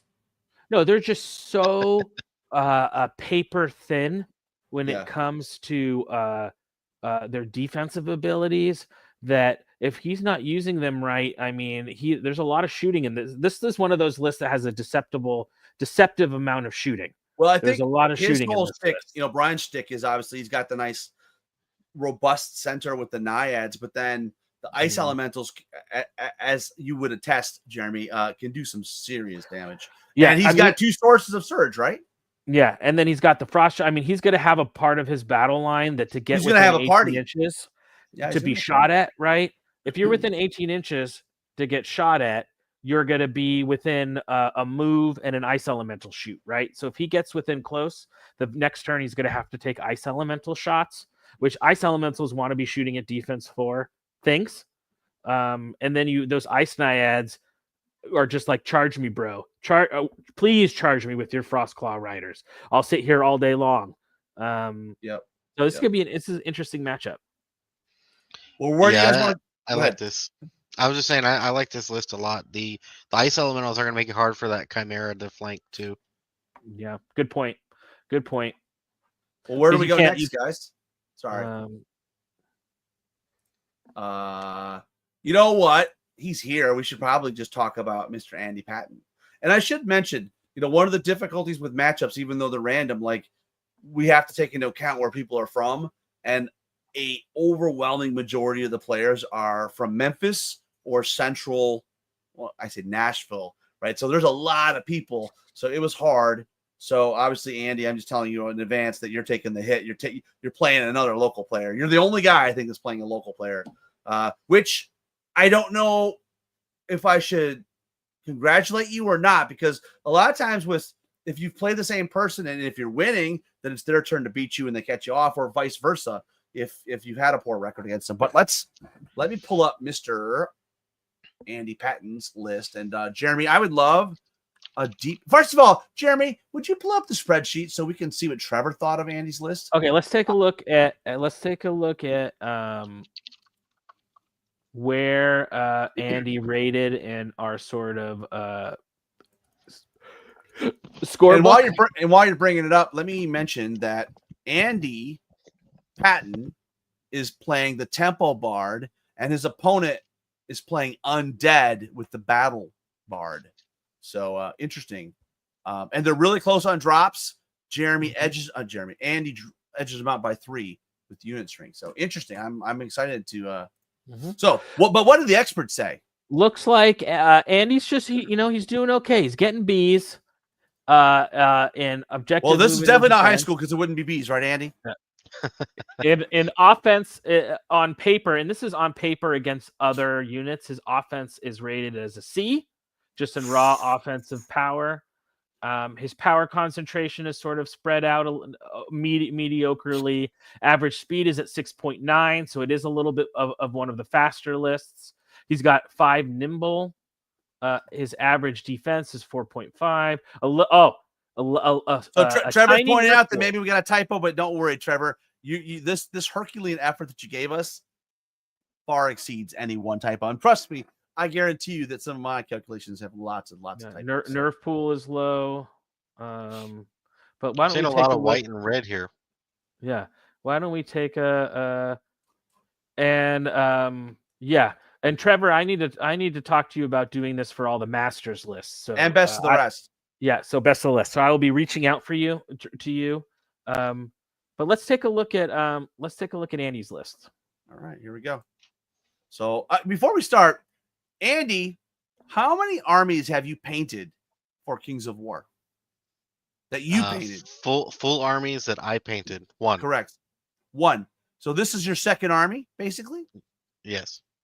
And you're doing all the work on the paint jobs by yourself? Yes. Give us the theme, because I know you're not a hobby guy, but you're like trying to be a hobby guy, because you don't want to be the guy that goes 5-0 like in Australia and then loses the tournament because you don't use Mantic models, right? That would be something I would do. My entire army is themed of Diablo, so the PC game there. So all of my I have 3 regiments of lower abyssals. All 3 of them are modeled after Fallen.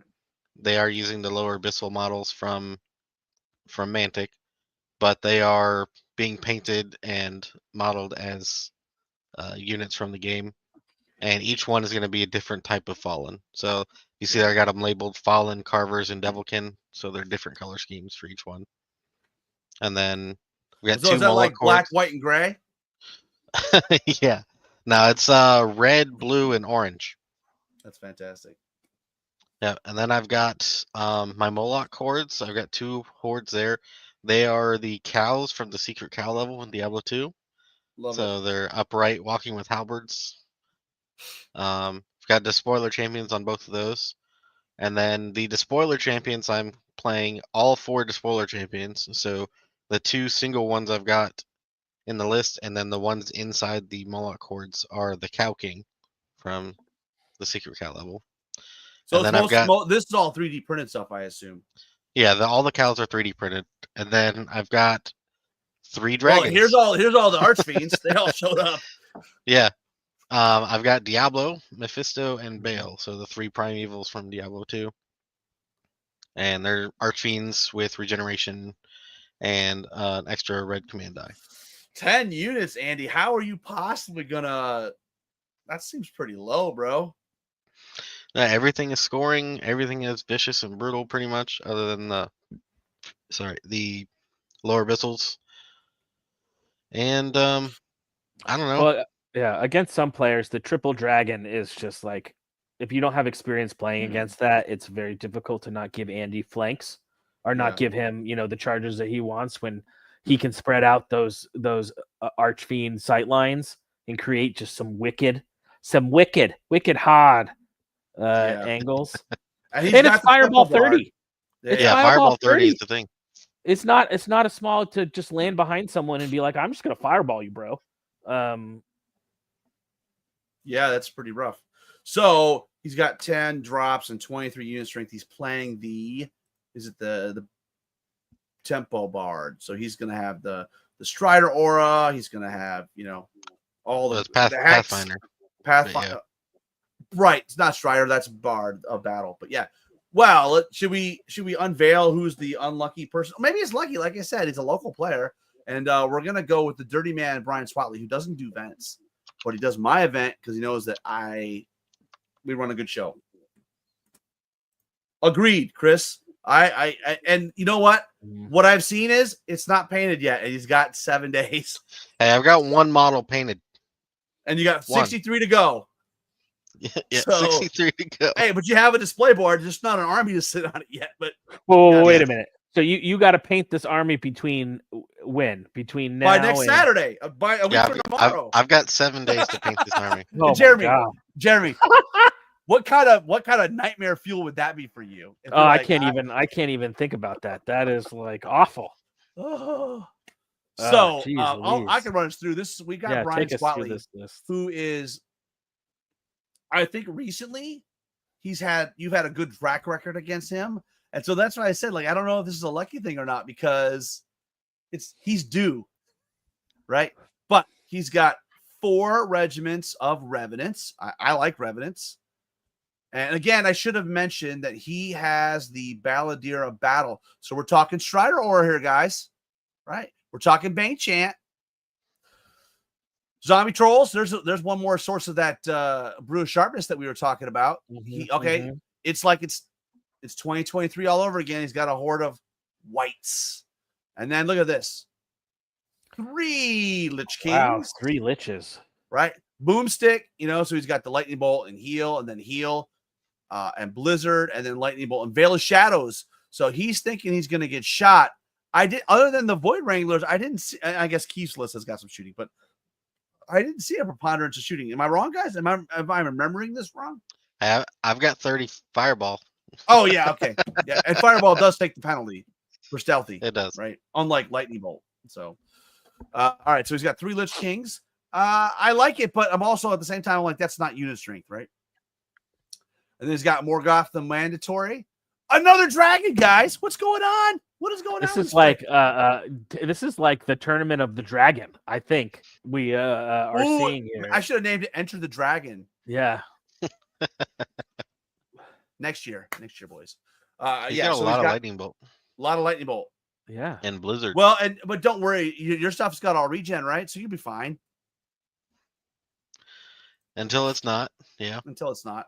It's interesting. It's like Revenants to sit on stuff, and Revenants really are not going to do much. And then he's like, at first I was like, how is he doing damage in this list? But it's like a lot of magical damage. Mm-hmm. And then he does have some zombies and a whites and a dragon. So he has some punchy, but he's got to use his magic well. But he's only got one more unit than Andy, and he's got less unit strength. Yeah, because you got 23 and he's got 20. Mm-hmm. So they're gonna. But fun thing though, they're gonna be playing on the graveyard table, which is new for Kings of Memphis. Oh well, that's perfect for these 2 armies. What I will tell you, once the matchups were set, we went through the list in order, when I got the lists, and the people that had armies that would match a table were put on the right tables. Yeah, so I like Chase is on the table that I built for him. So awesome. I will say I have a 0% win rate on that table so far. Correct. Andy, Jeremy, pull up Trevor's list again. Let's just take a look at. I think we touched on shooting a bit, but I'm just curious. Who do we got left to talk about? I'm just wondering here.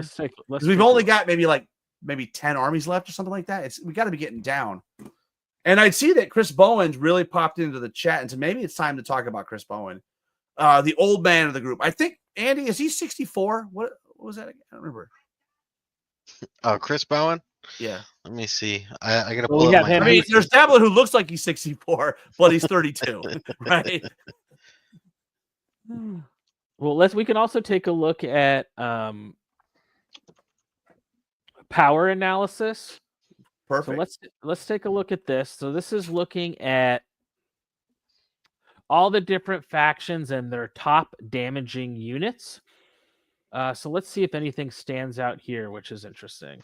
So Andy, his top damage unit is the Molochs, which makes sense, right? Juggers, zombie trolls, tunnel runners, half breeds.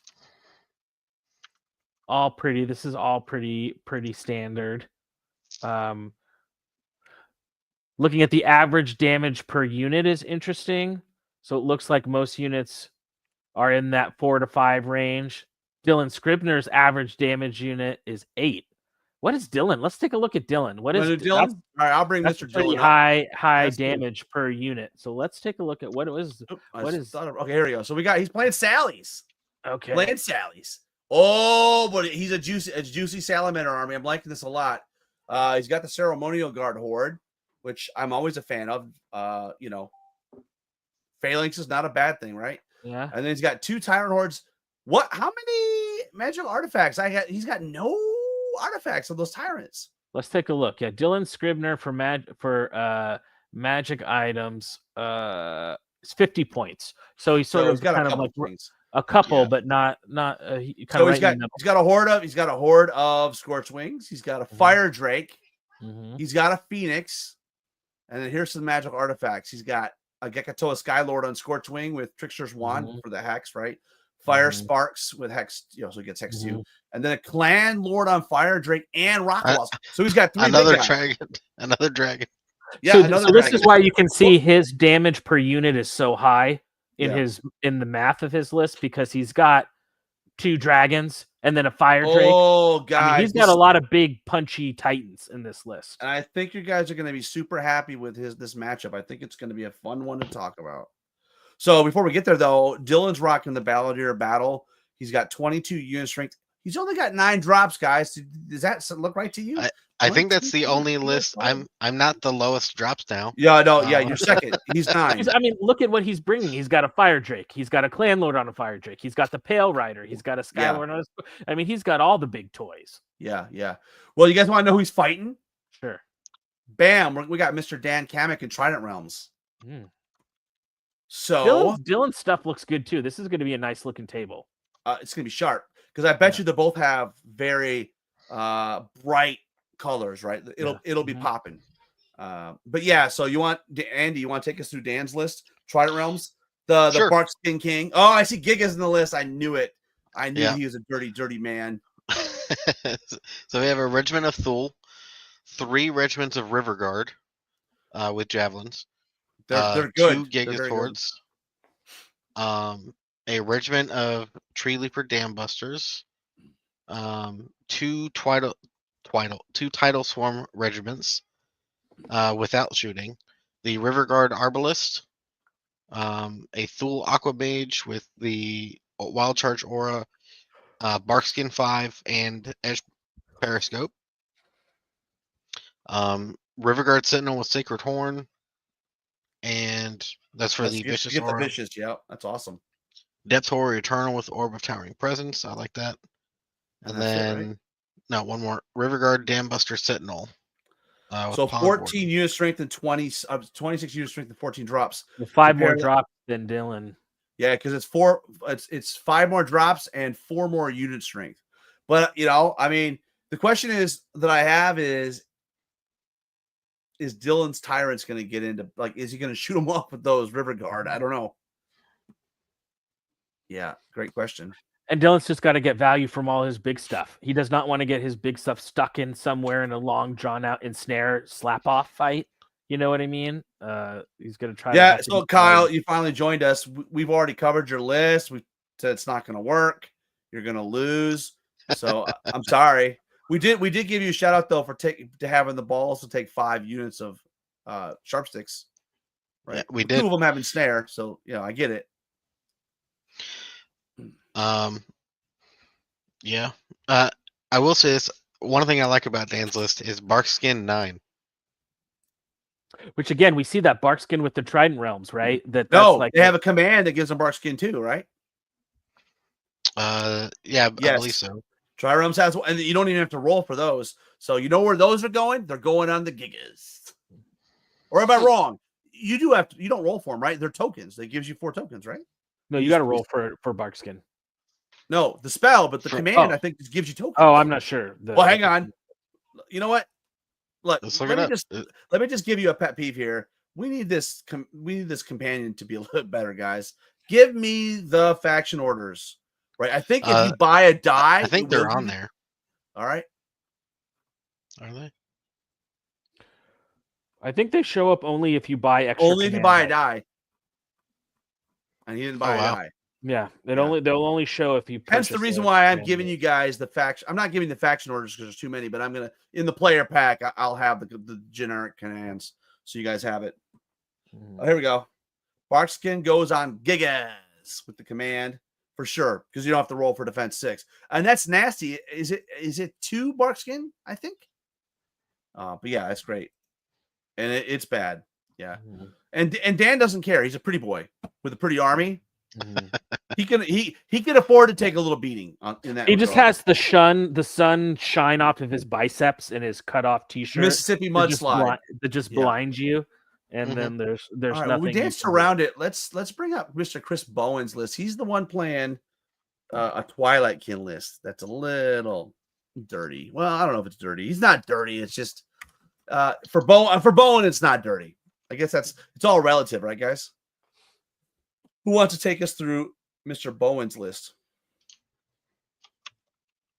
I can. Go ahead. Go ahead. Okay, so we got some Phantoms, 2 hordes of Ravagers with the Void Cannons, a horde of Impalers, 2 regiments of Soul Flayers. We have 1, 2, 3 regiments. Just a little bit dirty. Not a lot dirty, just a little bit. And he's probably going to say, I'm a hobby guy, and I painted the model, so, that's cool. And then we have 2 Summoner Crones with Enthrall and Blood Boil and Windblast and Alchemist Curse. That's interesting. It's interesting now that they took away the damage from the piercing from weakness. I don't think any of the Summoner Crones we've seen in the Twilight Kin lists have weakness anymore. Yeah, none of them. Yeah, that's interesting to see how quickly that one tiny change has now made people, they've shifted to other things. Yeah, this list is like super dirty shooting. This is a lot like Mr. Beaner's list from there in the Northeast area. Nordhammer guy. Yeah, and he's been doing pretty well with that list. Mid-Atlantic, Northeast. Yeah. So Chris has got the Battle Bard. He's got 12 drops and 20 unit strength, and he is going to be facing Mr. Paul Cravo and his EOD. With 14 drops and 23 unit strength, and is also playing the Battle Bard. Who wants to take us through Paul's list? I can do that. Okay.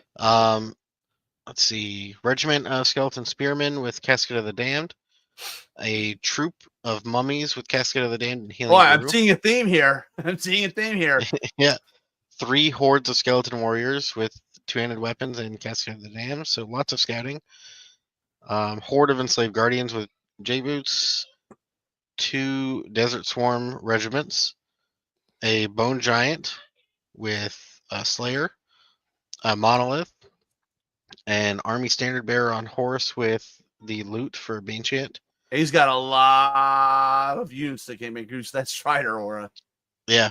And Cursed High Priest with Barkskin 5, Hex 3, and Surge. Let's see. And Edge Periscope. All right. And what's the second page here? Yeah, sorry. So we got Cursed High Priest. And then so I guess the next page. Yep. So we've got the Arcanton. Sure. Captain this is where we should have had Devlin join us because Devlin's really good at pronouncing stuff. Yep. Our Surge, content. Windblast, Wither and Perish. That's a fun one. You don't see very often. So he has more weakness than the Twilight Kin armies do. And then, of course, Rothy and Dying with Veil of Shadows. So this is very similar to what he took last year. I think he's down one horde of Skeleton Warriors, but he brought a regiment of Spearmen this time. And That's I don't awesome. think he had Arcanton last year either. Well, where do we want to go next, Jeremy? Or did you have some comments on Paul's list? And Andy, are you going to lose in round 2 against Paul? Well, I lost in round 1 against Paul last year, and then I beat him round 1 in Masters. So we're 1-1 right now. So we're destined to play against each other in this event. So Yeah, Paul's a great guy, really nice opponent, really fun to play against. I played him at Masters last year as well, further down the line. But and that list is he's now taken it to a few places and done well with it. So definitely showing you can make that style of EOD work. We're closing in on the 2-hour mark. Rob, do you want to maybe take a look and see who we think, maybe talk about who we think might be our top 3 or well, we can do. There's 3 more tables. I think we can breeze through that pretty quick. Okay. Let's and let's start with Jackson Blakemore, and who is playing Basilean. He's going to be playing against Matt Ryan, who's playing Rift Forge Orcs. They're both playing Minstrel Male and relatively close unit strength. But let's jump in and share Jackson's list. We'll be real. To your point, is this the father or the son of this the Blakemore is the son. experience? This is the son, but he's got about 8 inches on him, right? Okay. He's a tall guy, you know. So son in name only. Yeah. Do you want to go ahead, rock us? And this might be the last time. He's in football. He's got girls on the horizon. This might be the last time. This might be the last time for a father-son tournament in Memphis. So, and then we got to wait like 10 years, and then he'll be back. Yeah, he comes back after he's married and has kids, and he can come back. Do you want to take us through this? Sure. Okay, so he's playing Basalians with the Men-at-Arm Spearman Horde with Veteran Command to up the nerve. He's got 2 Paladin Foot Guard regiments, 1 with Defenders and 1 with double-handed weapons. 2 Knights with Drunken Ram and Striding Boots. 2 Phoenixes, 1 Ancient. A Priest with Martyr's Prayer and Bane Chant. 2 Alohi picking up. Oh, interesting. So he's taking a couple extra command dice with two extra red command dice. And then Samacris. Yep. And he's playing against Matt Ryan. Matt is an IT guy, I think. Well, you know what? I won't blame him, but this is not a PDF. This is a screenshot. Not great. But anyways, we'll blow through his list. He's playing Riftforged Orcs. He's got Unforged Regiment. He's got a horde of Legionnaires. He's got a troop of Rift Walkers, a horde of Hellstrikers. He's got 3 Ambrox. He's got the Storm Forged with Bane Chant, Lightning Bolt, and Shadow Beast. He's got a Rift Forger Hero. He's got a Stormbringer on Hellstrike Manticore. I love the naming conventions, dude. It's totally like a GW play. Like totally like trademarkable, you know?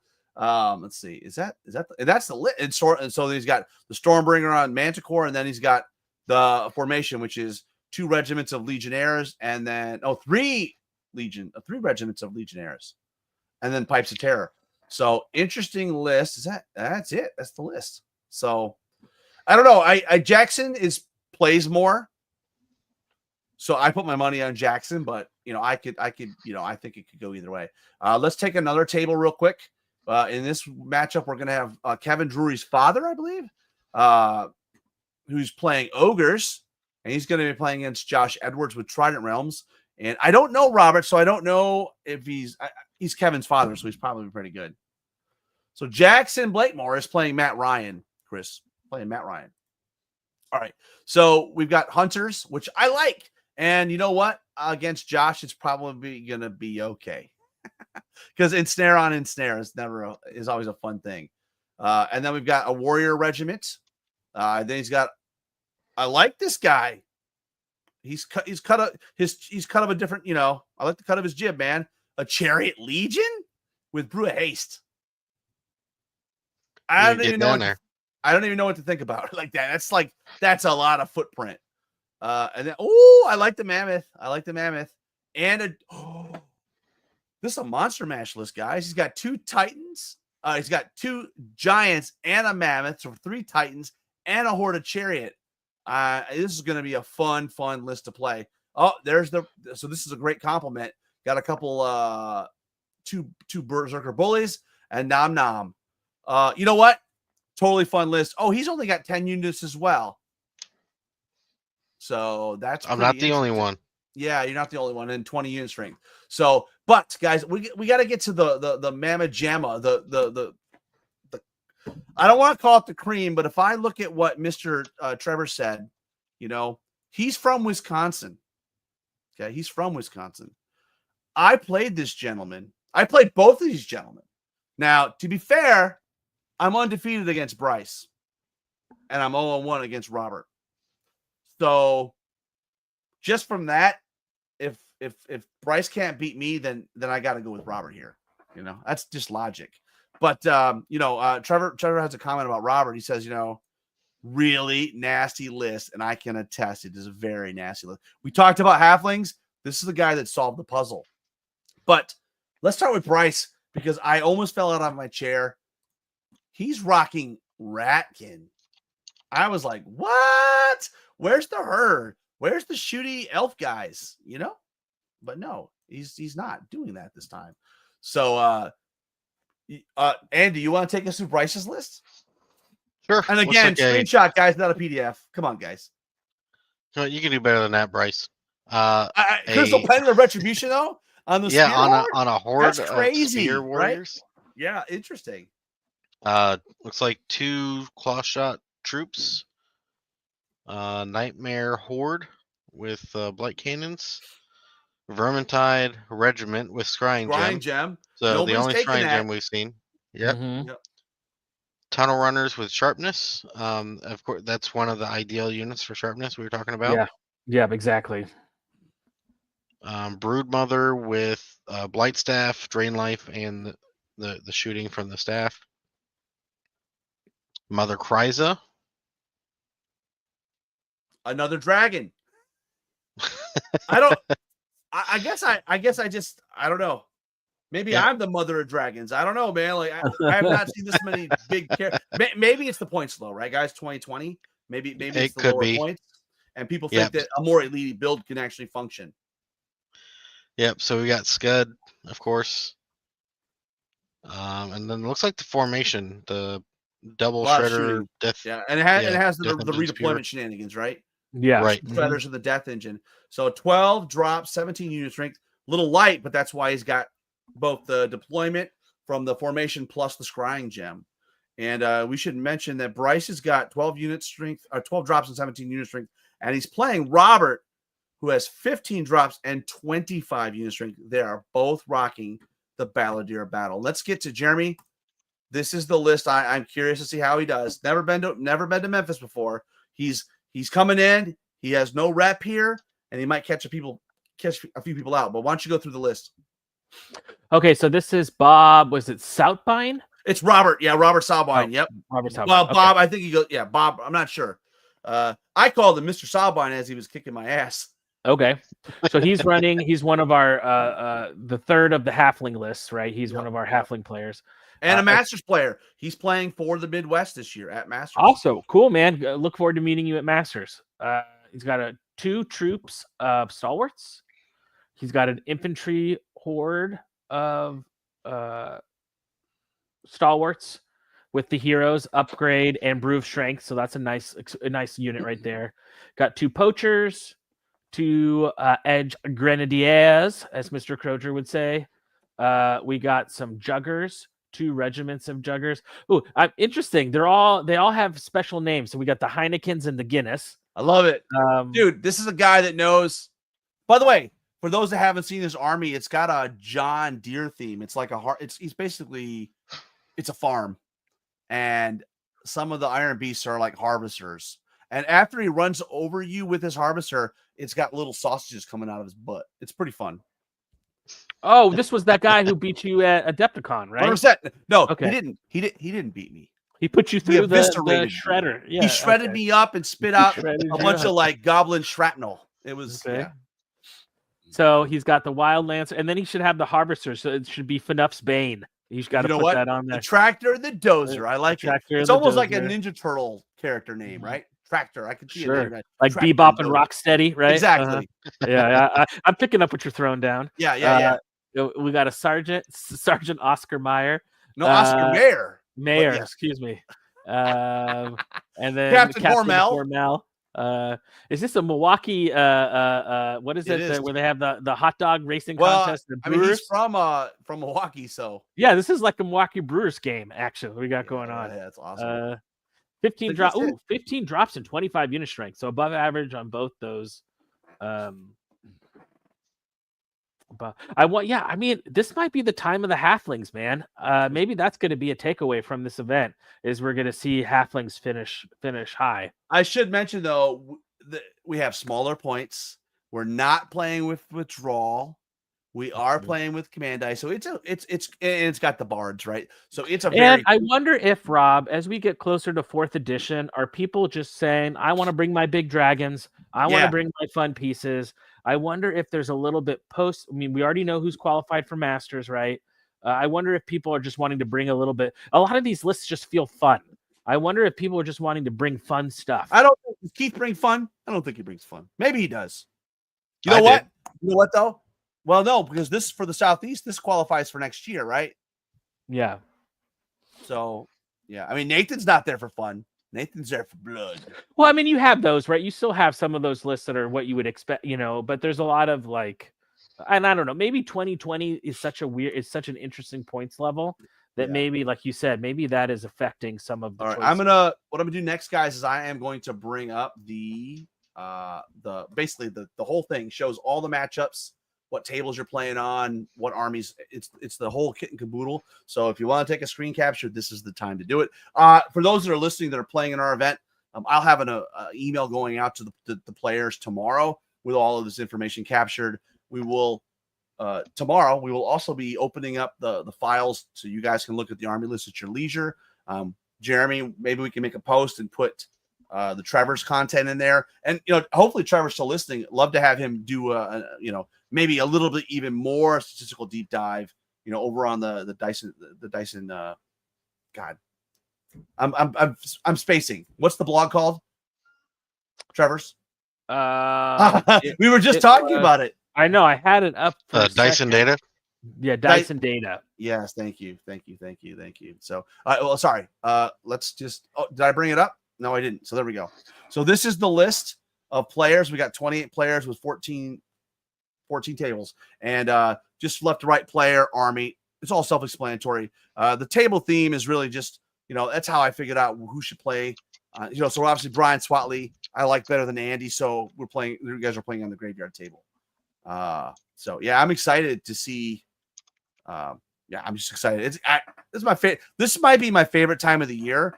I'm a week out from the Kings of Memphis. I'm already, Mike came over today. I got a couple, it's like Jeremy tonight. I'm gonna be in my garage, a couple last minute tweaks, getting the pack ready and everything ready to go. I'm just like, this is it, man. Always a fun time right before a tournament when you're getting excited. Exactly. So, and guys, I hate doing matchup casts because if somebody drops, then we got to adjust everything. But you know what? I think the way we did it was a little bit better. We didn't go around and this is the matchup and really deep dive the matchup.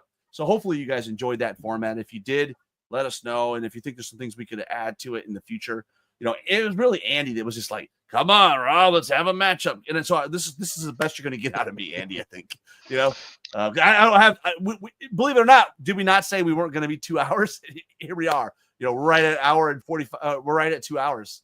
Oh, gosh. Mm-hmm. It was fun, though. It was interesting to look at the data, see what people are taking, especially now, like we said, that we're ending towards the end of an edition. So, it's really interesting to see, and I'm curious to see. I'm also really curious to see. We hadn't talked about it, but you get big points and big effort on your Bard models. And Andy, last year you won with Scary Lee Lewis. Now we don't get Minnesota guys. They're scared of the heat and the humidity down here. But Kyle, I can always count on you and Paul and Robert coming from the Midwest. So thank you. Well, guys, I don't know. It's been fun. Yeah, just a quick shout out. If you have not signed up for Best of the Rest yet, please do. We are closing in on selling out our Best of the Rest, which is awesome. So if you are interested in Best of the Rest for this year's Masters and you have not signed up, if you are coming to Masters and you've been trying to get your hotel, we've added more rooms to the block. And I apologize in advance for Atlantis's website booking system. That's my fault. It's a little. Jeremy got like an angry text from me this morning as like I literally tried to use my home computer, but it like has a lot of like anti-spam and blocking of ads. It literally wouldn't let me go to the website. It's like, no, we're not taking 404, bro. You're not getting a room. Yeah. So I had to log in via a VPN with my home one. So not the greatest user interface, but Jeremy, I got a room, which makes Andy feel better because until I locked in a room and put the money out, Andy's like, "Am I going solo?" Because I know Andy, someone's got to ride with you to keep you awake. Yeah, and we've finalized the master. We're finalizing the Masters pack as we speak. We're getting feedback from the chairs, so that will be released here shortly. The pack for Masters is coming out super soon. But yeah, I think the next couple of months, man, it's going to be. We got a lot of great summer Kings of War action to look forward to. Yeah, I'm excited, and more coming on the podcast. We've mentioned it on the last episode, but I got a new job, and so we're definitely looking for more people to lift some of the heavy lifting, some extra hands. So if you're interested in contributing, we're going to put together an episode that talks about what that would look like. What are the expectations and how can you help? And we've got all kinds of different levels. You could just be someone that comes up with an idea and you come on and you're a guest, or, we could go the whole different direction. Well, man, wouldn't it be awesome if Randy Davis said, "Rob, I would love to do video editing for you guys," says the professional video editor. Not going to happen, but that a man can dream. So we will also be making a post in the near future, just, opening up for questions. We get a lot of questions about, what software did we use, all that stuff. And if you're interested in starting your own podcast, especially if you want to find your own niche, right? Like your own specific take, maybe it's more hardcore tactics. Maybe it's more hobby focused. I don't know. We would love to help you do that as well. And, we've helped lots of podcasts. I mean, right now, the Unplugged Radio stuff is hosted on our website. So that's an opportunity as well. So I don't know, guys, I'm out of a voice. It's been a long week. I've been having to go to the office. I was fully remote. So my life is like, I'm fixing to go in the garage and just like unwind, watch some hockey. And awesome. Have a great, do some hobby. I've got a little bit more terrain to paint. Never have enough terrain in your life. So. I finished my Twilight Kin Champions company is now completely done, and in the glass case at the Loose Caboose. So really excited for that. So, but that's been done. So now I can get back to my Northern Alliance this weekend. So are you going to have it done for anything? Are you? I'm still shooting for Bay of Kings, but you're not. You're not playing in Masters or Best of the Rest? No. So Kyle Timberlake, Britton Williams, and myself are all three not playing this year. So you let the bad players play, and you kept the good ones off the table. You're trying to handicap the West Coast. Is that what I'm hearing? Basically, we'll let Blake have his moment in the sun. Well, he just had it. He was on our List Builder Studio. I know. He kept saying like, "What am I doing on here?" Well, you got great sideburns. That's why you're on here. The best sideburns. Best sideburns of remember, he's my living Elvis. He's got to go to Kings of Memphis, man, and just he doesn't even need to wear cosplay. I've tried so hard to get him to go. He just gives me the shtick. I'm like, come on, man! Like literally, there's no other event where you can be walking in Memphis and with the Elvis look. I mean, come on, seriously, it's perfect. But a great summer for Kings of War. So much great stuff coming. Great stuff for the show. Great stuff for great tournaments, and then culminating in Masters at the end of July. So. Yeah, I put a post on there, ask us anything post, asking for what type of content you guys want to see us work on. So please respond to that. And this tons of awesome stuff on the radar, Rob. Well, you want to close this out? Yeah, and remember, with always that. See, I can't even say I gotta take it again because we're live. So I went right into like. What are we doing? What are we doing, Jeremy? Are we doing it live? My take two. Remember, always keep counter charging and never turn your back on Devlin. See you guys later. Take care, guys. Bye. See you guys.